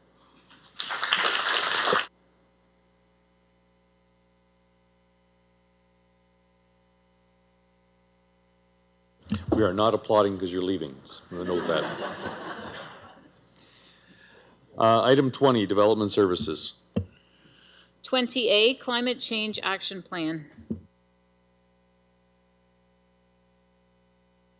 Councillor Harrigan and Councillor McGrail, can I get you on the floor, please? Happy to move these recommendations, Mayor Kenneth. And I will second. Councillor Harrigan, go ahead. Thank you. I just really wanted to draw some attention to the climate change action plan that's being recommended for adoption. I think that As a council, we've had lots of conversations about different responses and how we would respond to the changing environment around us. And I just wanted to note that a big piece of this action plan is addressing what we're already seeing. And what are we already seeing? We're seeing hotter summers, we're seeing heat waves, we're seeing lower air pollution and lower quality of air. We're also seeing heavier rainfalls and stormwater treatments or stormwater situations and extreme weather. And we're also seeing rising energy costs. So regardless as to how somebody feels about the language around climate change, I think it's important to note that the plan that we have in place is a really responsible plan that addresses some of the infrastructure needs. And a big one of that for West Kent is the stormwater and the storm infrastructure. And so I just wanted to thank Bruce and his team. I also appreciate that in the plan, there is some tier 1, 2, and 3. So tier 1 being things that we can do that cost absolutely nothing and benefit not just the environment and the climate around us, but are providing positive outcomes for our community and residents. Tier 2, which has an ROI cost or evaluation to it, and then tier 3, which will come back to council during budget. So really great work, and congratulations to the staff on a job well done. Seeing no other questions, we'll put it to vote.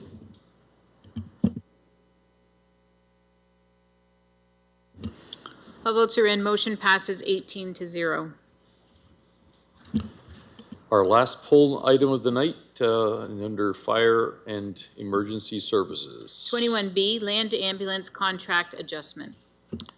Council, will the letter A please bring this forward? Councillor Anderson and Councillor Allen. Yep, I'm happy to bring it forward. Happy to second it.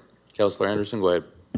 Thank you, Mr. Mayor, and through you. I just wanted to draw some attention to the deputation that we received by email and read tonight by Mr. Crispin. Thank you very, very much for that. After reading it, and reading the report extensively, I did reach out to Chief Waters about what this looked like and how tied they were, because I felt like they were pretty on par. So I just wanted to give an opportunity for the Chief to explain this a little bit further. Sure, and through the mayor. So I think you're referring to the last recommendation there. So it is the intent that we are going to create that internal bid to the RFP process, as was outlined. I think in the deputation is referred to a shadow bid, but ours will be just that internal bid towards the process, just to ensure we're doing our checks and balances there. Yeah. Thank you, and I also would maybe suggest that we take on the wording that Mr. Crisp used, because I think that it explains it a bit differently, which you and I agreed on. It was a nice choice of wording to describe it, so thank you for your deputation. Mr. Dubin, you wanted to add to that? Yeah, if I can, just real quickly. So this is a little bit different than, let's say, waste management services, in the sense that we own all the equipment, we own all the stations, we own all the ambulances. Really, the difference here is we don't own the employees. The employees are employees of Medivy. If we were to take them over, it would be different than whoever's bidding, because we'd have a different pension, for instance, so we'd have to look at that. So yeah, we can, if the motion passes, we'd absolutely start looking at it. I don't know if we would necessarily do like a side-by-side in the same way, because there are differences. We don't know what the back office in Medivy, how they manage their staffing or how their management fee is actually paid throughout their organization, but we definitely would know how, what the cost would be internally. So we could absolutely move forward and let council know what we think our cost would be in the future if we were to deliver the service ourselves. So. Thank you, and I'm happy to move these recommendations, all of them. But I definitely see a benefit to bringing EMS in. But obviously that would be determinant on the information that's brought back. So I appreciate that recommendation, and I look forward to supporting this. Seeing no other questions, we'll put it to vote.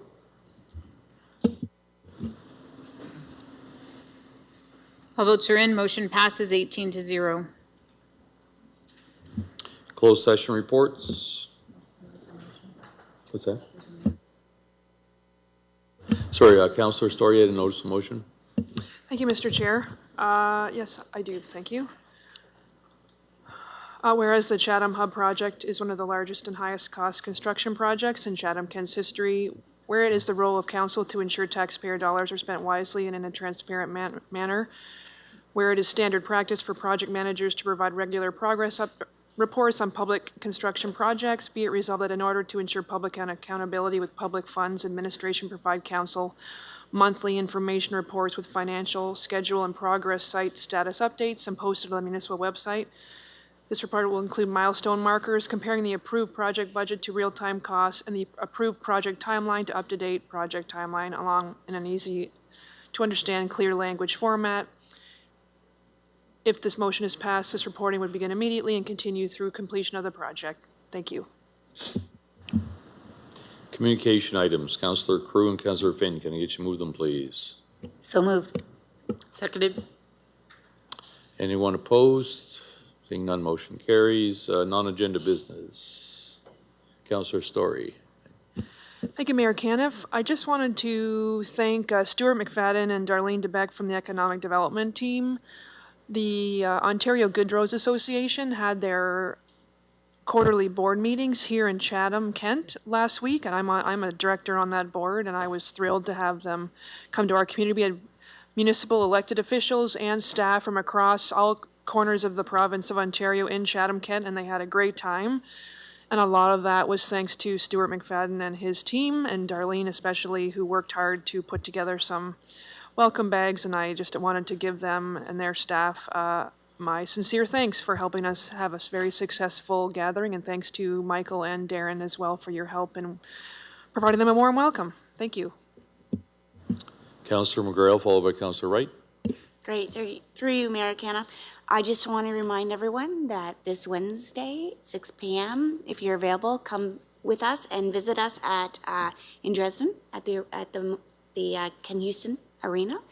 We'll be discussing York 1 and where we are as a municipality in our fight, with Dresden. So hope to see everyone there this Wednesday at 6. Thank you. Councillor Wright. Thank you, Mayor Caniff. I'd like to remind people that Canada Day parade in Ridgetown this Friday night, 6:30. Legion afterwards, Dirt Country playing in our concert, and then Sunday night we have Mudmen at the concert. So everybody's welcome to come out. Thank you. Excellent. Okay, go ahead. We're getting to the bylaws now. Thank you. Mr. Mayor, I just want to add and note that due to item 18A, approving of the renovation bylaw and the user fee bylaw, we need that amendment to be added for first, second, and third reading. Thank you. Okay, with that, Councillor Jubenville and Councillor Wright, can I get you to move the first and second readings, please? I so move. I'll second it. Thank you. Any questions? Councillor Anderson? Sorry, I just had my hand up for non-agenda business. I wanted to congratulate the Wheatley Legion. They're officially opening this Tuesday. They're having an open house, so anybody that can get there and celebrate with us, it's going to be a wonderful time anytime after 3. Okay, anyone opposed to the first, second reading? Seeing none. The third and final reading, Councillor Harrigan and Councillor Sakachi. Can I each move that, please? So moved. Seconded. Anyone opposed? Motion carried. Resolution of council. Councillor Hall, and I'm going to get Councillor McGrail to wrap it up, please. Thank you, Mayor Caniff. I move that Chatham-Kent Council adjourn to its next meeting to be held on Monday, July 13th, 2026, and that Chatham-Kent Council authorize itself to meet in closed session on that day to discuss any matters permitted by the Municipal Act. And I second. Anyone opposed to wrapping it up at 9:17? Okay, thanks, everyone. Mr. Mayor, if I can remind council to please stay, we need to finish our closed session meeting for about 15 minutes or so. So just to the members of the public, we will be using this room for closed session, so we will need, we'll give about 5 minutes. Thanks.